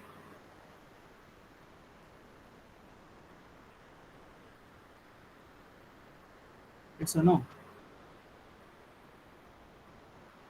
Yes. And there are cases where you have ALU which is maybe 16-bit, but your registers are 8-bit. There are some processors like that also. Okay, but let's not deviate. As far as 8086 is concerned, 8086. Now let me make a categoric statement. 8086 is a 16-bit MUP. Now, does it make? And if you see the sentence, does it make sense to you now?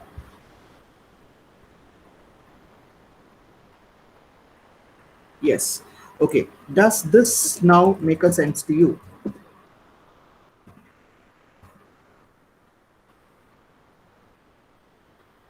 Has a is i7 is a 64-bit P. Now, does this make sense to you? Yes. What sense does it make to you? Simply, plainly stated that this particular microprocessor has an ALU which can handle 64-bit numbers. Taken?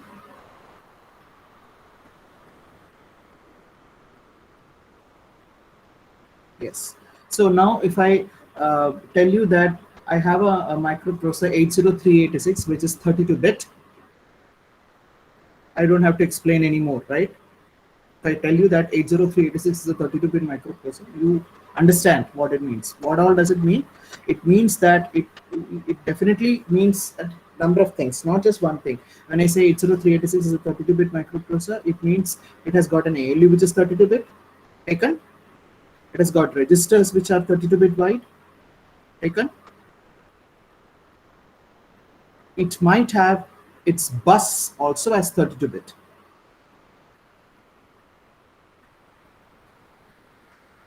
Bus, external bus, which means the number of pins through which the data flows. Okay, externally it might have 32 bits. There is more to it, but then this is clear, right? So if I tell you that 8086 is a 16-bit microprocessor, so, and if I tell you that the microprocessor is a 40-pin microprocessor, I repeat my two sentences. 8086 is a 16-bit microprocessor and it is a 40-pin. I told you this the last class. I showed you the pin diagram and all, right? I told you it has got 40 pins, correct?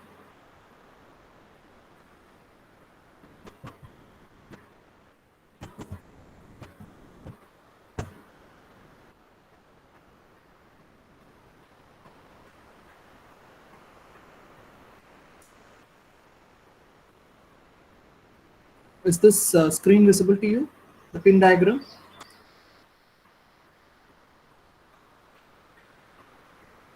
Okay, so can you, I hope you can see this pin diagram. It says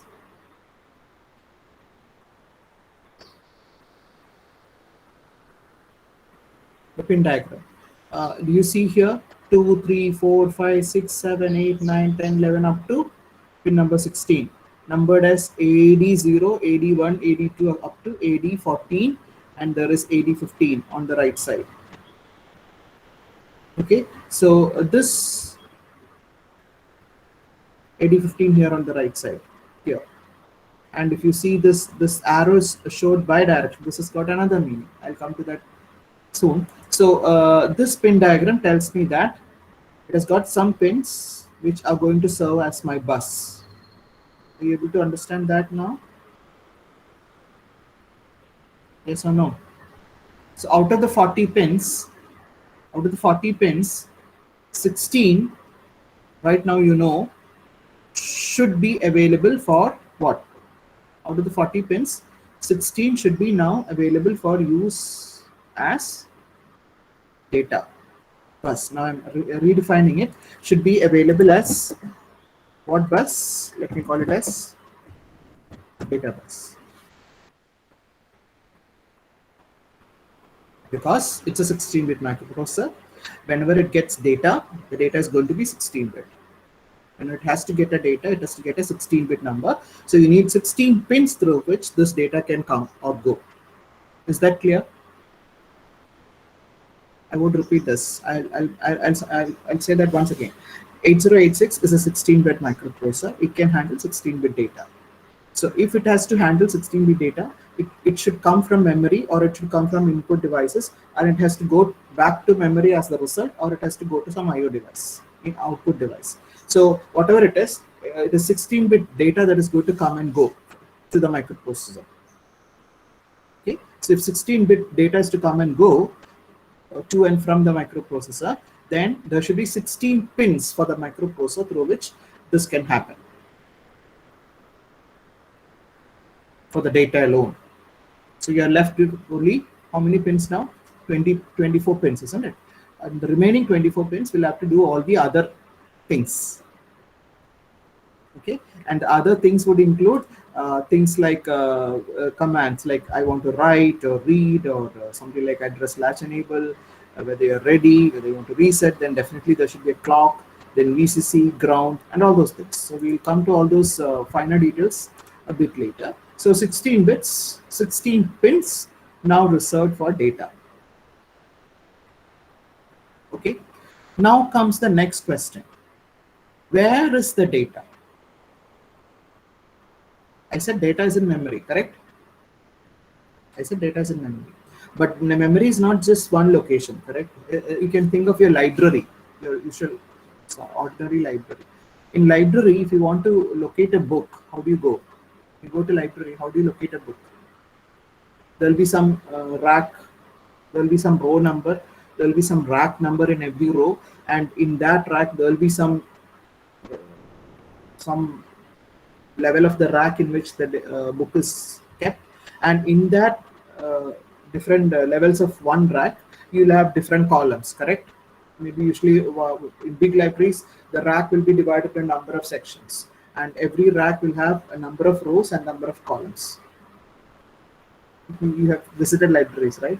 So when the librarian tells you that you can get the book with a certain number, it will give you a certain number, and that number you have to understand. It will be written there in the library memory, so you have to understand. First digit tells you which row, the next digit tells you which rack in that row, and the next digit will tell you which row in that rack.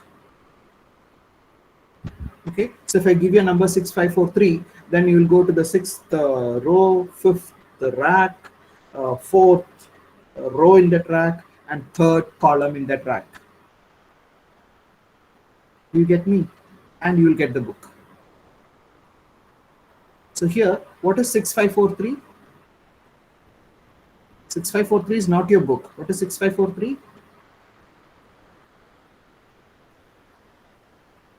You're specifying your memory location, isn't it? And what is in that memory location? That is your data. That is your book.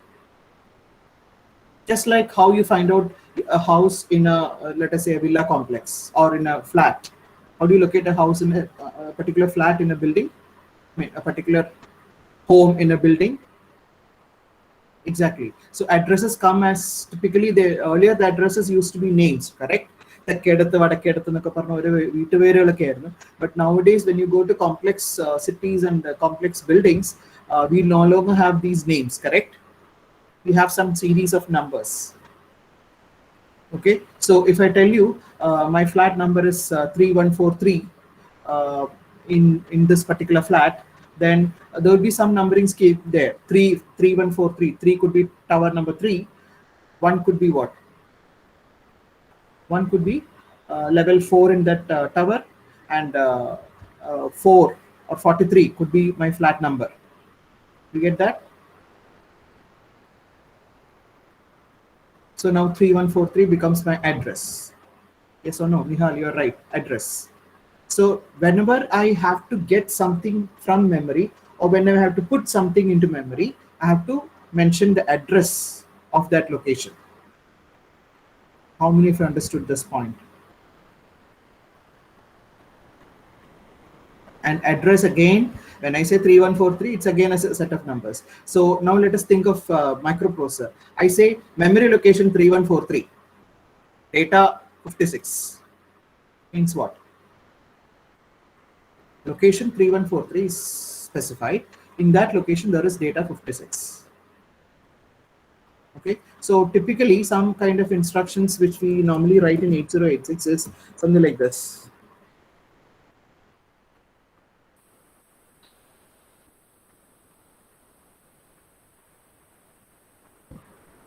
This is a typical instruction that we not syntactically correct, but this is a typical instruction which we will now which we will write in 8086 programs. Can you read that? What did I write?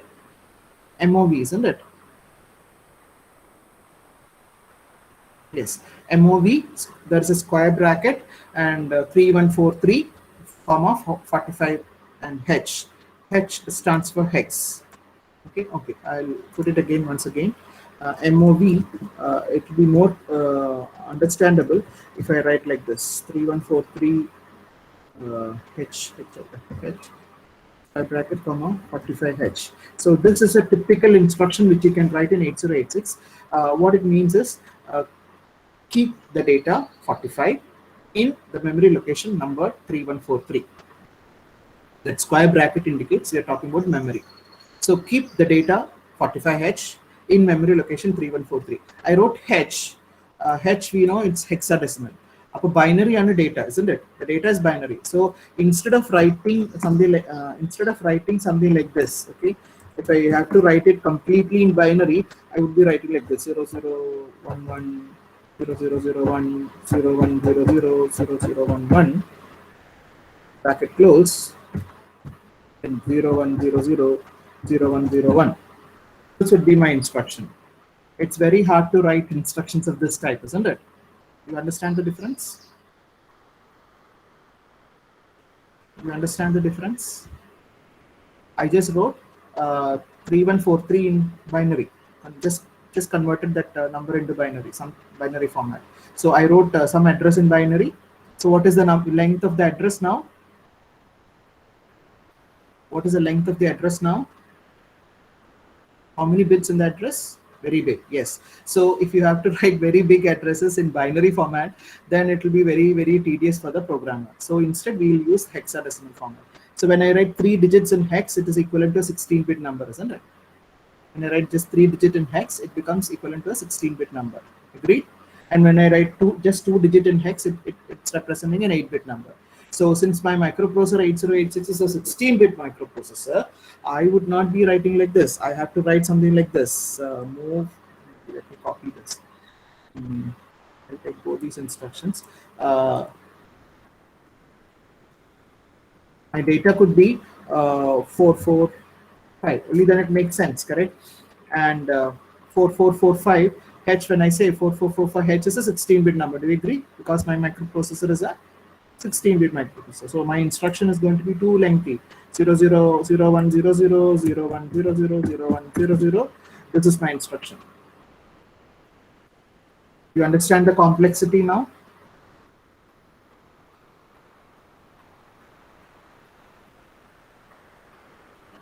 Yes. So which approach is better, the first line or the second line?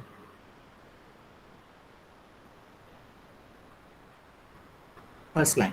In the first line, what did we do? We just wrote your numbers in hex format instead of writing the string of bits. But always keep in mind, internally it's all in bits. It's the string of this ones and zeros that goes up and down your bus. Okay, so there are 16 lines through which all these ones and zeros are flowing up and down. Are you able to visualize that? Yes. And now let me complicate things further by saying that ഇവിടെ ഇപ്പോൾ നമ്മുടെ address എന്താന്ന് പറഞ്ഞാൽ നമ്മളിപ്പോൾ ഫ്ലാറ്റിന്റെ tower number, floor number and flat number എന്ന് പറഞ്ഞ പോലെ there is some numbering scheme. The numbering scheme which is followed in 8086 is a 20-bit numbering scheme. So let me further complicate this. A typical instruction would look maybe something like this. Maybe I can add that also. So this could be a typical instruction 37143H. That is 37143 is the location address and 4445 is the data. Are you able to understand this? What I just tried to convey is that whenever I say data is stored in memory, there is a specified location in memory where the data is stored. So that location address is given also in bits, just like how we specify the row and which floor and which flat number in a big building. In an apartment, we have this kind of a numbering scheme for memory. So this, how many bits is this now? When I write 5 digits in hex, how many bits is it? How many bits is it? Come on, how many bits? How many bits? When I write 5 digits in hex, how many bits is it? Only 9 bits. You see only 9 bits here. How many bits is this? Every digit gets converted into a 4-bit number, isn't it? No. Every digit gets converted into a 4-bit number. It's 20. It's 20. Yes. Every digit gets converted into a 4-bit. Hope you remember the hex to binary conversion. So every digit gets converted into a 4-bit number. So in 8086, now let me make the categoric statement. I was driving towards this. Address is 20-bit and data is 16-bit. Now let me ask you, for how many of you this makes sense? Address is, let me have some hand raises now. For how many of you that sentence makes sense? Address is 20-bit and data is 16-bit. What does it mean? Every memory location that you try to access will have an address which is 20-bit. Okay, and the data that is going to be written there, or data that you can get from there, is a 16-bit number. Is that okay for you now? And whenever you have to get an instruction for execution, you have to get it in memory. So if you ask me what are the steps involved, first get the address of the memory location, get the instruction stored there, analyze the instruction, and the instruction will tell you what to do.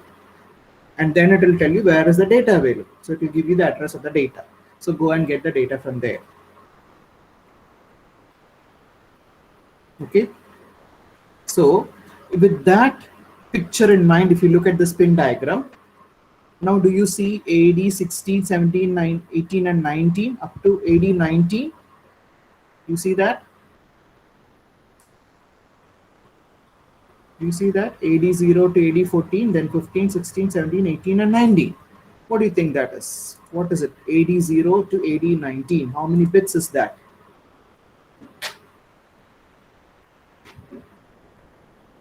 AD 0 to AD 19 is how many bits? 20, isn't it? 20. So let's recap the discussion we had. I said if the microprocessor is a 16-bit microprocessor, 16 bits of data will go up and down from the microprocessor. So you need 16 pins for that. You took that, isn't it? Out of 40 pins, 16 pins are for up and down transfer of data. Now we moved one step further and said, if I want to take a data, first I should specify the memory location from which I have to take the data, which means I have to specify the address, correct? So the address has to go to the memory so that the memory can decode the address and take the data from there. So how many bits of data should go as address? 20 bits. So you need 20 bits to address a location and you need 16 bits to handle the data from that location in memory. So if I keep these address and data bits as separate pins, I need total 20 plus 16, 36 pins exclusively for my memory communication. Registered?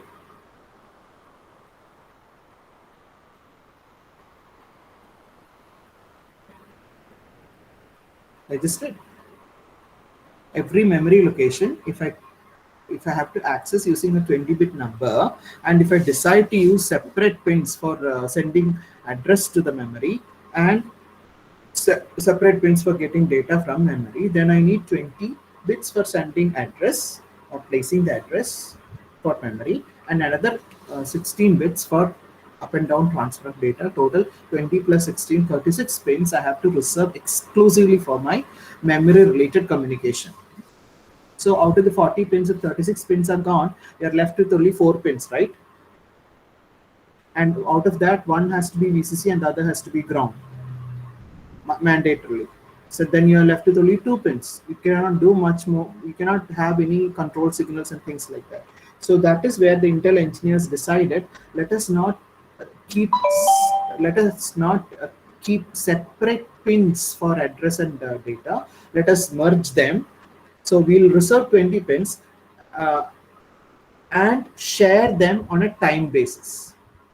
So first the microprocessor will first it will be used as address pins, and then once the address is there, somebody will hold on to the address in the memory. There will be a memory buffer, a register there in memory, so that the address can be held there. And if there is no such register in memory, then we will have some external circuitry where we can temporarily hold this address, so that once the address goes to the once the address is passed down to the memory, the data from there will come and it will reach the microprocessor. So you can have an intermediate hardware which can help you in temporarily holding the address in every communication. In this way, by using this time sharing technique, they decided to reduce the number of pins reserved for address and data to be how many? Be just 20. And since it was done so, they named it as AD0 to AD14. These lower, sorry, AD0 to AD15. These lower 16 ones, or AD0 to AD15, they will be used for data, and the next 4, AD16, 17, 18, 19, normally we write it as A17, A16, A17, A18 and A19. These 4 will be for the address part. So when address is being transferred, an address is being placed, all the 20 lines will be used, and when data is coming, it will come through 16 out of them. So on a time shared basis, they reduced, or they managed to handle address and data with just 20 pins. With just 20 pins. So I have taken you through the story of 8086, saying that 8086 is a 16-bit microprocessor. It has got 16-bit ALU. It has got registers. Each register will be of width or size 16 bits, and there are a number of registers inside. That's the next step, that we have to understand what are the registers and how are they called. So there are a number of registers inside, and the number of registers that you have in a microprocessor will vary from microprocessor to microprocessor. The more the number, the better, but you cannot afford to have more numbers. Then essentially execution of a program means what? Taking instructions from memory and executing it. That is what execution stands for. So since instructions are stored in memory, you have to take the instruction like add. The instruction has to come from memory to the microprocessor, and then you have to analyze the instruction and then understand what are the 2 numbers to be added, whether they are available in memory or whether they have to read it through keyboard or whatever. So that analysis will take place inside the microprocessor in the analysis or decoder unit, and the decoder unit will tell, okay, the data is available there, here, whatever, and then those data will be brought in through the 16 pins They will be processed, the result will be produced, and according to the instruction, the result will be either kept inside the microprocessor itself, or it will be kept back in memory, in some memory location, for which again you have to do a memory operation, or it will be sent to some output device like a printer if you're printing the data, or to the screen if you're showing the data. So this is the way in which any microprocessor has to handle things. And yes, I was about to say that. We'll take a 5 minutes break. I'll not be actually Maidili is not taking class, so she has messaged me that I can go on for a little more time. So since we lost some time in the beginning, I thought I'd continue. So we'll take a 5 minutes break, and when we come back, we'll have a quick review at the fabrication process. We'll have a look at what a fabrication process is, and then next class I'll start with a typical slide. We'll take a 5 minutes break.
Okay, then, so welcome back.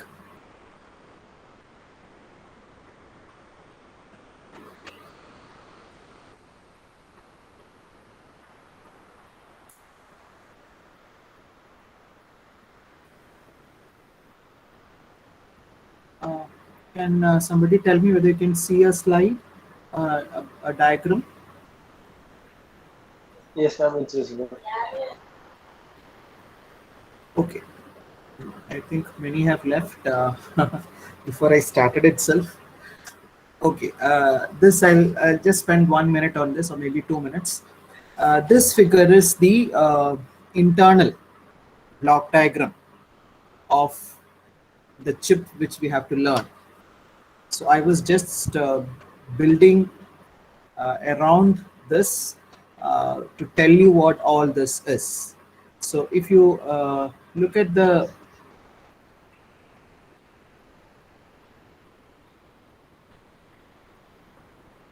if you look at 8086 as a box, as a microprocessor, it has two units. One unit which we call as the execution unit, and the other unit which we call as the bus interface unit. Okay, so execution unit is this part, and the bus interface unit. These are the two units which make up a 8086 microprocessor. And both execution unit and the bus interface unit is under the control of the control unit, which in the case of 8086 we call as a control and timing unit, bottom there. And this slide is exactly a replica of the figure in the textbook which I mentioned. Which is the textbook? Textbook authored by Laila Das, your reference textbook, x86 microprocessors. I have shown you the textbook, right? I think I've shown you the textbook. This book, remember. So this is the first figure in figure 1.1a in that book. So let's start from here. Okay, so 8086, the internally has got two units, execution unit and the BIU, the bus interface unit. Okay, BIU, the bus interface unit. Execution unit.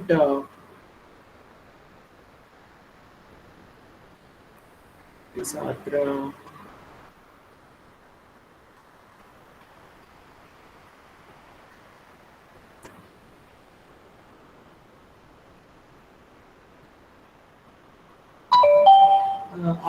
Shubham, Samir, and whoever has joined just now. I don't know what happened. Did you leave the meet and you're finding it difficult to come back?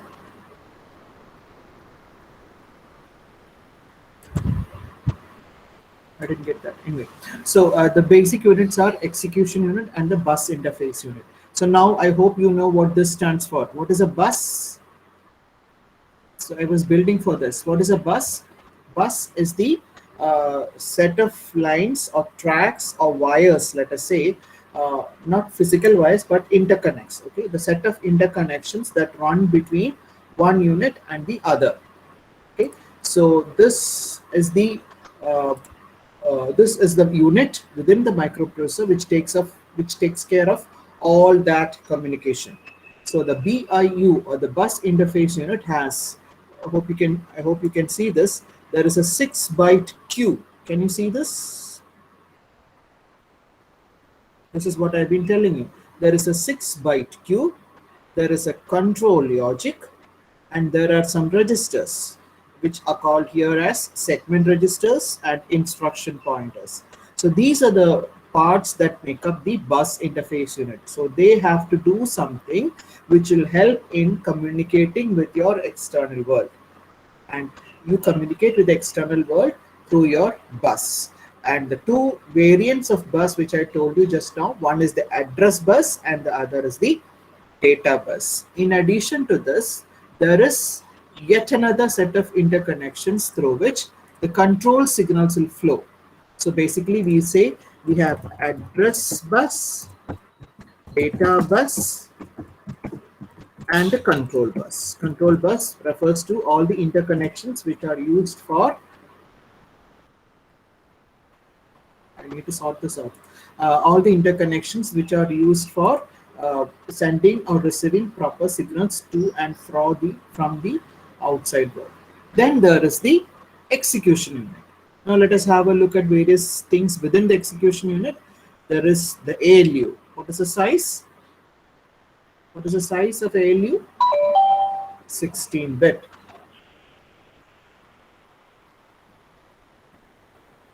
What is the size of ALU? It is 16-bit. Then there is a register called as a flag register and a number of other registers. Data registers, pointer registers, and index registers. And together we call it as register file or register stack. So any microprocessor, however big, however small, will have blocks like this. Okay, so all these blocks are just to let us understand what are the features inside. They don't reveal the internal diagram, they reveal the internal details in a block manner. So let us consolidate. The architecture of 8086 has got two basic units, and both of them are under the control of the control and timing unit. And what are the two basic units? The execution unit comprising of the ALU and the register file, which includes the data registers, the pointer registers, and the index registers, the three category. And second part of your architecture is called as the bus interface unit, which is concerned with the interface between or communication between the processor and the external world. Okay. And there are some registers which are used for that, called as segment registers. There is another register called as the instruction pointer here. Then there is the bus control logic, and which we have been mentioning. Okay, so with this internal block diagram, the figure which you have to understand in depth, very much in depth, is this. This is a blown up view of that figure. I hope you can make out. This broken line shows the two partitions. The left side is the execution unit and the right side is the bus interface unit, BIU. So again, it's blown up. We mentioned that there are some registers. Okay, we mentioned that there are some registers in this figure: segment registers, instruction pointer, bus control unit, and 6-byte instruction queue. So those are given in more detail here. These are the segment registers. How many of them? How many of them?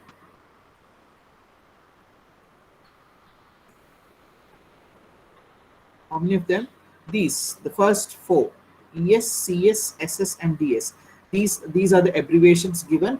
These are the segment registers. So there are 4 segment registers, and this one, IP. IP stands for instruction pointer. So there are 4 segment registers and there is an instruction pointer. So these are the 4 segment registers. Let's connect with the small figure, simple figure: segment registers and instruction pointer. Okay, a relocation register file, that's a name given to the set, whereas this set is called as simply the general purpose register file. So the relocation register file comprises of 4 segment registers: E, C, S, and D. E stands for extra, C stands for code, S stands for stack, and D stands for data. So these are the 4 registers which stand for 4 different segments. I'll come to that later. And then there is something called as instruction pointer. So these 5 together will do some calculation here in this calculation block called as a summing block. So sigma is written there, right? So they will do some calculation in this calculation box and produce a 20-bit number. What is this 20-bit number? I told you. What is the address? 8086 is a 16-bit microprocessor with 20 address bits and 16 data bits. Remember this always. 8086 is a 16-bit microprocessor. Address is 20 bits and data is 16-bit. So these 5 registers are used by the contents of these 5 registers are used by this calculation block here, the sigma block, and it will produce an address of 20-bit size. I don't understand. Why is everybody again asking for joining? Hello, What ma'am. went wrong? Vasant, what is wrong? ID somehow You were not got able. exceeded, and when I tried to rejoin, it is asking for permission again.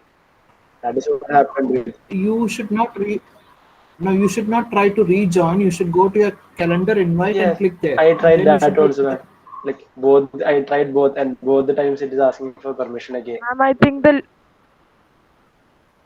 the invitation was from 8:15 to 11:45. But then if I'm continuing, then that won't be a problem, I suppose. Okay, maybe. Or maybe I'll check that, Shreya. Thank you. Okay, so let's be clear here. So a 20-bit number is generated, and this is the 20-bit number that will go to the memory through this bus. Okay, so this the double arrowed thing that is shown here is an indicator of the bus. And can you see this? What do you think it stands for? What is this 1, 2, 3, 4, 5, 6 standing for? Memory. Okay, we'll put it as the rudimentary version of the cache. Okay, the 6 bytes of cache, or the cache in higher versions, the 6 bytes where you can store your instructions. Simple, a small few bytes of your instructions. Just similar to the cooking table example which I told you. Okay, so there is a 6-byte queue here. So the 6-byte queue, the segment registers, and this calculation block, all that becomes a part of your BIU, the bus interface unit. And on the left side, you have your execution unit where the execution takes place. And that is where the block, the heart of your system is. What is the heart of your system? ALU. Okay, so this is where the arithmetic and adder, subtractor, divider circuits all are kept. So this block stands for that. And see this, there are some temporary registers, and it is through these temporary registers that you feed data, that you give data to the ALU. So this ALU is a 16-bit ALU. So this line, this arrow is indicating that it is a 16-bit interconnect, and this is also a 16-bit interconnect through which the two 16-bit numbers will come to the ALU. It will get added or subtracted, whatever is the it will get added or subtracted, whatever is the operation mentioned. Okay, and then the result of that will go back to the internal interconnect, and through this internal connect, it will either go and sit in one of the registers as the answer, or it will go out through this unit and go out to the memory. Okay, so this rectangle that is shown here with all the arrows coming to that is called as the internal bus. Internal bus. A bus is nothing but an interconnect. So this internal bus indicates the interconnection between the internal blocks. So internal bus is also 16-bit. It is written here. Internal bus is also 16-bit. So now let us try to understand the basic flow of things here. Watch carefully. These 5 registers, they'll be used by the microprocessor to do some calculation here, and it will produce an address. This address will be sent to the memory like this. Okay, so when memory gets an address, it will find the data or the information stored in that location, the memory location, and bring it into the microprocessor. It will go to the queue. Okay, it will go to the queue, and it will reach this unit, the control unit. It's called the control T missing Anna. It's called the control unit. This control unit will analyze what that command is.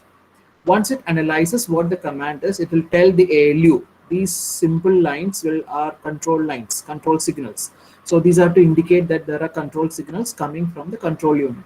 So this control unit will send proper control signals to the different parts of your microprocessor and also to ALU, and it will tell the ALU what this command stands for. Okay, what this command stands for. So if it is an addition command, ALU will do addition. If it is subtraction, ALU will do subtraction. So this is like, I hope you remember, an adder subtractor circuit, but just by changing a mode bit, you can make it work as an adder or as a subtractor, right? So this control signal will be something like that. Okay, add and subtract with mode control. You remember what you did in digital. So this control signal will be properly generated by the control unit, and that mode controlling signal will tell the ALU what operation it has to do. Mind you, this is a hardware, right? So this hardware is made to operate according to the command received here, according to the instruction received here. So addition or subtraction, whatever will take place, and it will take inputs from here, do the operation, and produce an output. And output will be this arrow line is to indicate that the output will flow out to the common internal bus, and it will be stored in the registers, or it will be sent back to the memory. And this block here, written as flags, that will tell us the effect of, or the result of, or the status of that result. For example, this is a 16-bit arrangement. There are 16 bits here. One of those bits is a zero flag. Zero. Okay, what it means is that after doing an operation, if the answer is zero, for example, when you add two numbers or when you subtract two numbers, if your answer is zero, it means that the two numbers are equal, isn't it? That is when you get the answer as zero. So if the result of an operation is a zero, complete zero, 16 bits, 0 bits, all of them are zero, then this particular flag, called as the zero flag, out of this 16 flags, there are 16 flags, 16 bits called as flags. So one of those flags will become a high. That zero flag will become a high. That is to tell the system that the previous operation has resulted in an answer which is completely zero, all zero answer. Okay. Similarly, there is a sign flag. Sign. So if the result of an operation is a positive number, then that sign flag, that bit in the flag register will be a zero. Whereas if the result of an operation is a negative number, then the sign flag will become 1. Looking at the sign flag, we can understand whether the result of the operation was positive or negative. Looking at the zero flag, I can understand whether the result of the operation is a complete zero or is a complete zero or not. So going back to the password checking example, I can just feed the two numbers into the ALU and do XOR operation or do subtraction operation. And after subtraction, I don't have to see the result. I just have to go and check this bit. Which bit? The zero bit, the zero flag bit. Okay, the zero flag. So there are instructions which will help us check that bit. So it's always easy, right? Instead of checking all the 16 bits, whether all the 16 bits of your answer is zero, instead if I have to just go and check one bit to know whether the answer is zero or not, it's easier, isn't it? So that is why they have given this flag register. So the flag register is an indication of the result of that operation. So this is how the architecture looks like. And these are the so-called registers.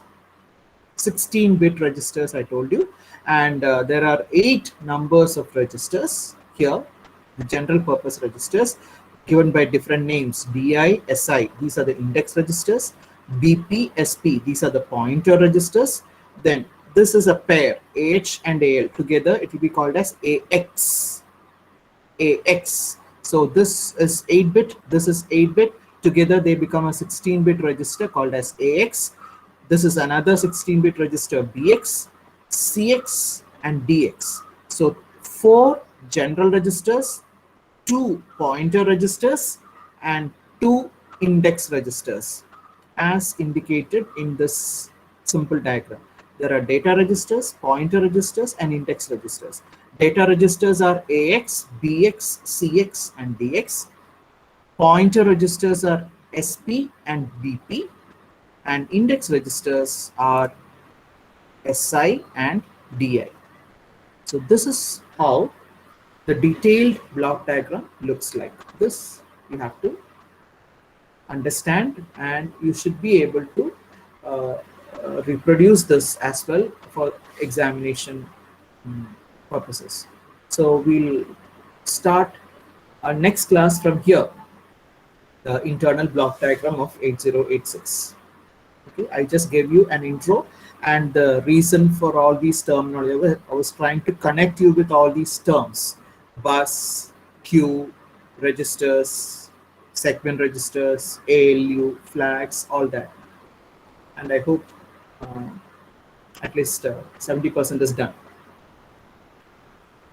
Okay, I know it has been a hectic beginning, but then we have not gone very far.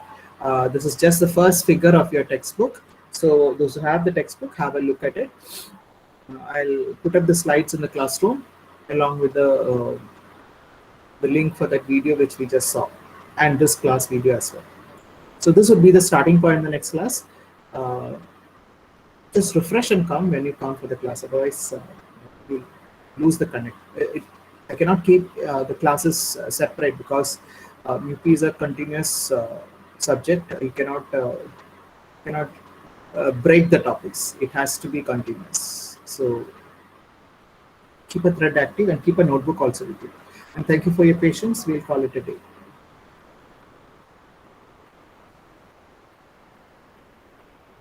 If you have doubts, you can raise. Otherwise, I think you can leave.